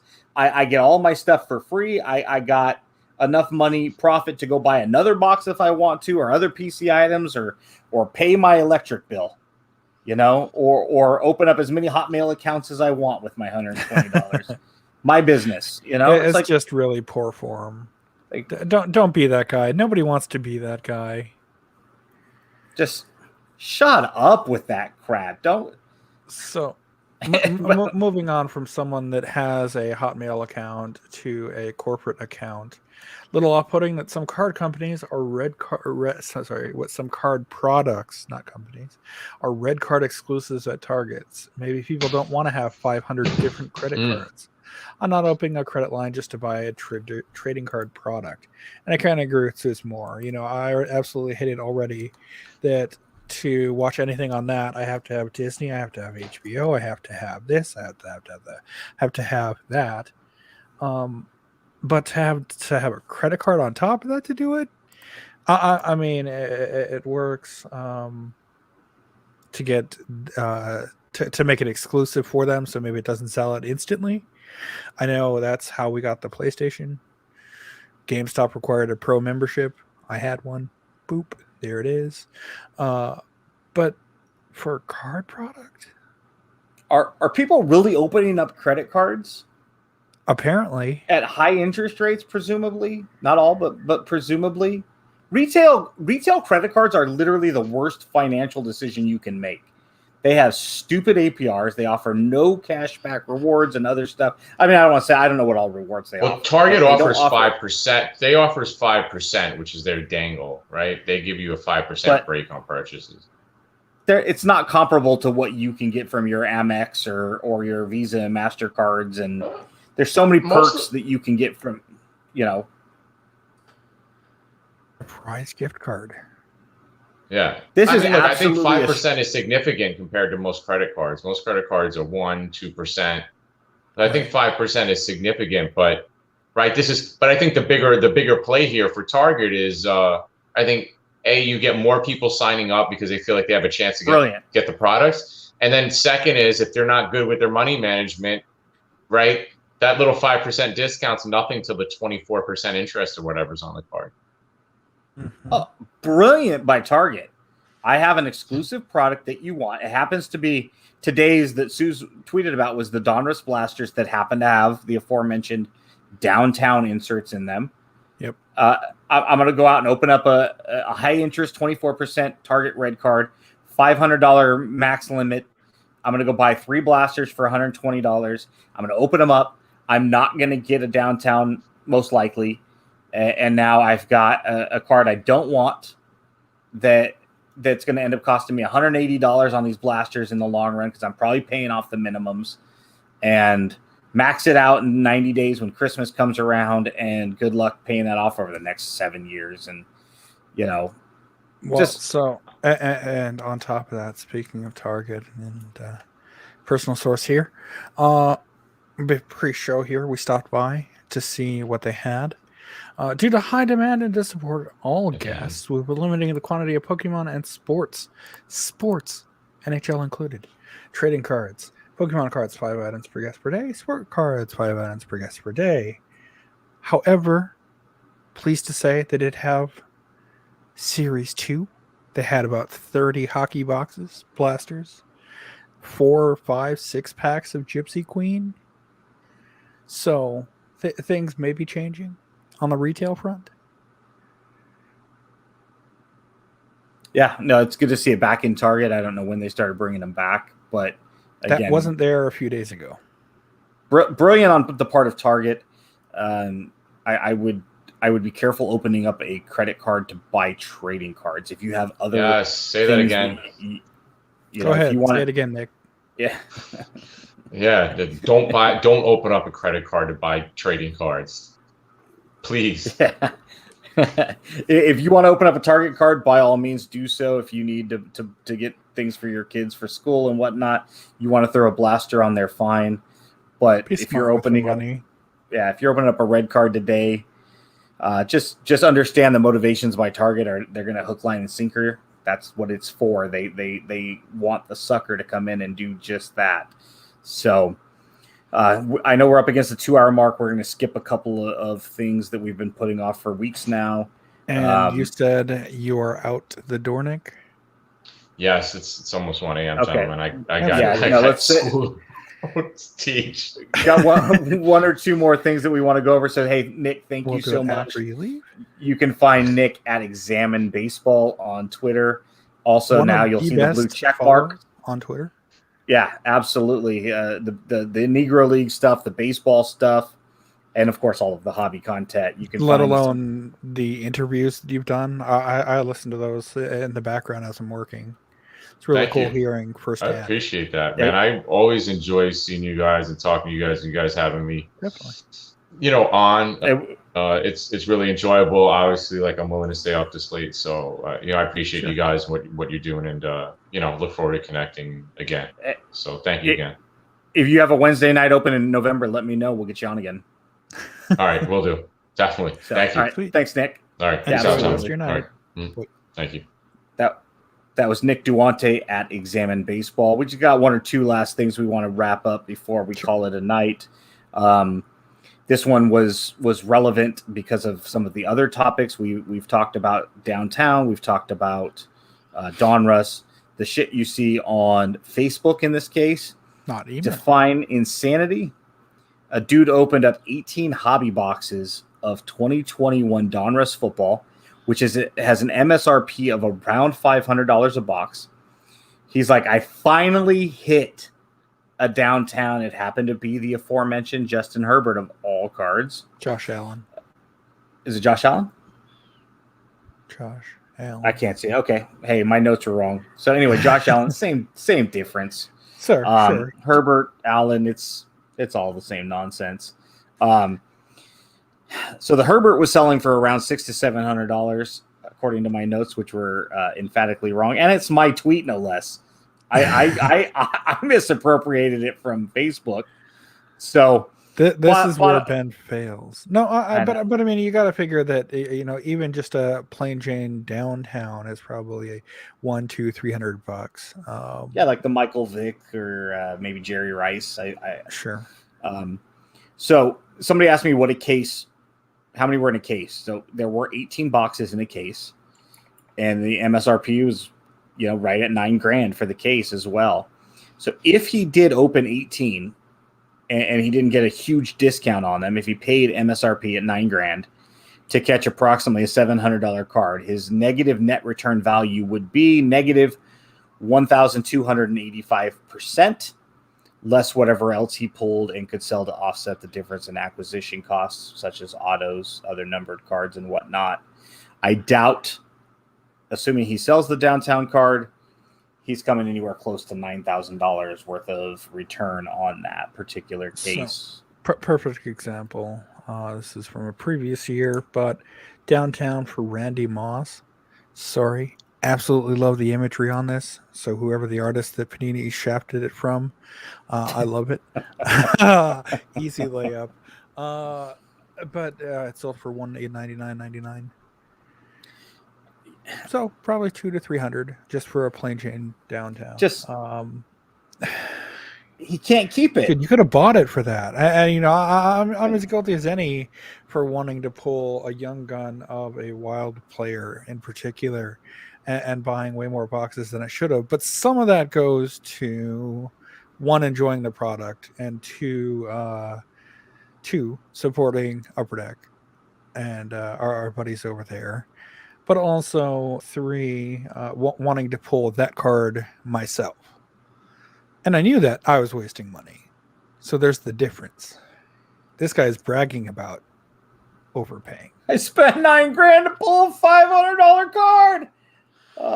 Cool. I've got a lot of financial friends. You can go to any casino and spend more than that and get less. Got a lot of financial friends in my good old black book here that would absolutely love to talk to you and take you on as a client, you knucklehead. I think it was the fact that he was bragging, like, finally pulled one. Yeah. Like, but let's talk the numbers here real quick because they don't quite add up. But again, it goes back to have some fun, open, gamble, speculate, do your thing, get in box breaks.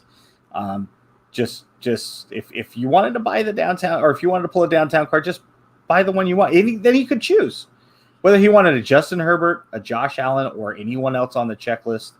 You now have the choice to choose the one you want. Mm-hmm. So, and again, I don't know what his finances are. Maybe $9,000 to him is Steph or I going out and buying a Slurpee over at the 7-Eleven tomorrow.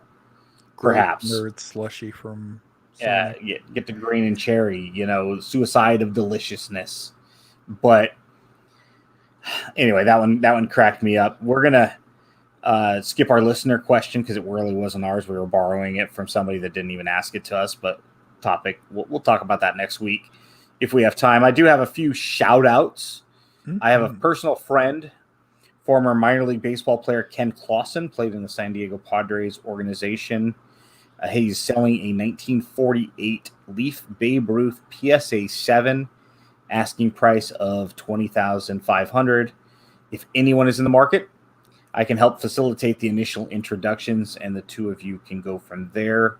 So ultimately, probably needs that's a sharp-looking card. I thought so. The same thing for being a 48 and being a 7. I thought, and I was like, dude. So if I make $50 payments, no interest, 800 months, 333 years, or if I have 2,000 friends that each want to give me a 10 spot, I'll even do the first 10 myself. Probably could squeeze out a 20 for this. But I'm in the Sacramento area. He lives up, I believe, in El Dorado Hills, which is about 30 minutes east of Sacramento. So it's local to me. My dad said no. He would not let me borrow the money. But I can facilitate that if you know anybody that's interested. I don't know that it's... Yeah. I got a couple kids, right? Just... See if we can do like a straight up trade. So anyhow, if you know anybody or know of anybody that knows anybody, I can help facilitate that. Our good buddy and former co-host, Big Shep, is selling a bunch of rookie cards and complete sets on his Twitter timeline. So hop on and grab some if you have not already. If he's got something you're collecting, again, Brian Bice. Brian B03 on Sport Lots is donating to his daughter's fund at Carmen Fund. Through the end of October, she passed away from hydrocephalus, so that's a good cause as well if you want to donate directly or buy some cards. And then a couple to my co-host and beautiful partner Steph and Angela. Congrats on getting a new Jeep. We did. He could buy a new Jeep, but could not buy a haircut. No, I could not. I don't want one. No, our little Versa is nearing the end of its life. It's starting to have its minor issues after we repaired the transmission, leaking oil. So with our new promotions at work taking effect soon, if they haven't already, we're kind of debating between whether we wanted a car or a truck, and I mean, how do you settle in between and get a Jeep? But 2017 previously was a lease vehicle. No damages, no dings, no. I mean, there were a couple pine needles in the undercarriage from the previous owner, but for the for the most part, the car was completely undamaged. Now you got to go out and get a little mud on the tires. It's got plans. There's a trail and mudding area, not too far away in Denton, Texas. Show you the baby here. It's got the front. It's got the lights. I'm glad it has a front. I'm glad it has lights. Well, I mean, it doesn't have the winch, but as he is a practicing mechanic, wants to get the winch for towing purposes, but took the top off the other day, dropped the windows down, and took it for a spin. Normal buyer of a Jeep would say, "How much can she pull?" You go in there. How many cards can she hold? Well, I mean, to be fair, we did take around a empty 5,000 count box. Are we looking at 5,000 counts? Are we looking at the 600s? Are we looking at top loaders? Are we? How many can she hold? Is she a 5x3? Did take that box with us and check it. It was like, okay, so you can fit 2 boxes side by side in the back, 2 in the trunk, couple on the floorboards. I mean, you should see, I'll have to get a picture next time I help him load out. But Rich has it down to a T that he fits this many on the floorboard, this many on the side seat, this many in the back, 3x3, this tall, some in the trunk. So how many does it seat? It seats 40. Whoa, your Jeep seats 40? Yeah, 45,000 count boxes. If it more, right. Vantage isn't coming. Yeah. That's how hobbyists think when they buy a car. So I do. Hey, I have one last shout out. Nice. I'm not going to sing, but our notes said this: Happy 34th birthday to Steph, whose birthday is Monday. And then my note said, sing to him. Steph's note said, please no. My note said, sorry, already wrote it down. So. See, but he's gone. There will be no singing on About the Car. It's after our initial single of Let's Get Organized. No, bringing out all the greatest hits tonight. I am. I very much am. Thank you. It's a wonderful 33 and most of another year so far. And like to thank my parents for that, but also for my early birthday present. We got my mom's dad's 3rd Infantry Battalion kind of yearbooky type deal for his time in Korea. And being that I didn't really meet him, as he passed away far before I was born, seeing some of these maps and things actually helped me locate where he was when he got his Bronze Star. So that's kind of cool. Awesome. So upcoming guest hosts over the next couple of weeks on... Who do we got? Next week we have Jeff Soxy at Jeff_Soxy. But does he have a Twitter handle? He does. We will try to keep the economic stock to a kind of sort of minimum. 10-6, we've got Tony. Thank you, Chad. Bianchini at abianchini23. He is cartart.com, has done work with Blake Jameson, amongst others. We'll get into that with him. On the 13th of October, Ken Kinsley at Beans Card Blog. And just booked him today, October 20th, Nick Vosbrink will make his second appearance at Vosbrink. So working on a couple things. We'll see if we can get Nick Duante back on sometime in November. And Steph and I are going to try to work out a time when we can get some of the card photographers of the hobby on maybe a special Saturday or Sunday show, Nick Wasika and a few others, and just kind of let them talk while we eat popcorn about what it's like to we have photograph. Once they wrap their first episode, we have an invitation out to the ladies behind. Sorry, my screen's all acting up. That's right. Don't worry, be hobby. That's Ripping Gypsy and one of her friends that are running a dual lady show. So first episode on October 5th, 9 p.m. Eastern.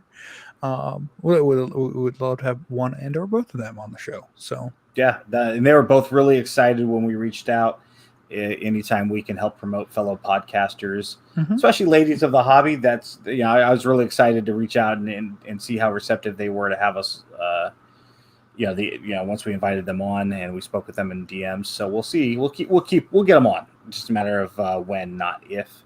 And at some point, we're just gonna see if we can buckle down Jim Beckett and Rich Klein to talk about the history of the hobby. So we've been working on that a long time. We'll see if we can do that. So anyway, remember, we are live every Wednesday at 8 p.m. Pacific, 10 Central, 11 Eastern on YouTube.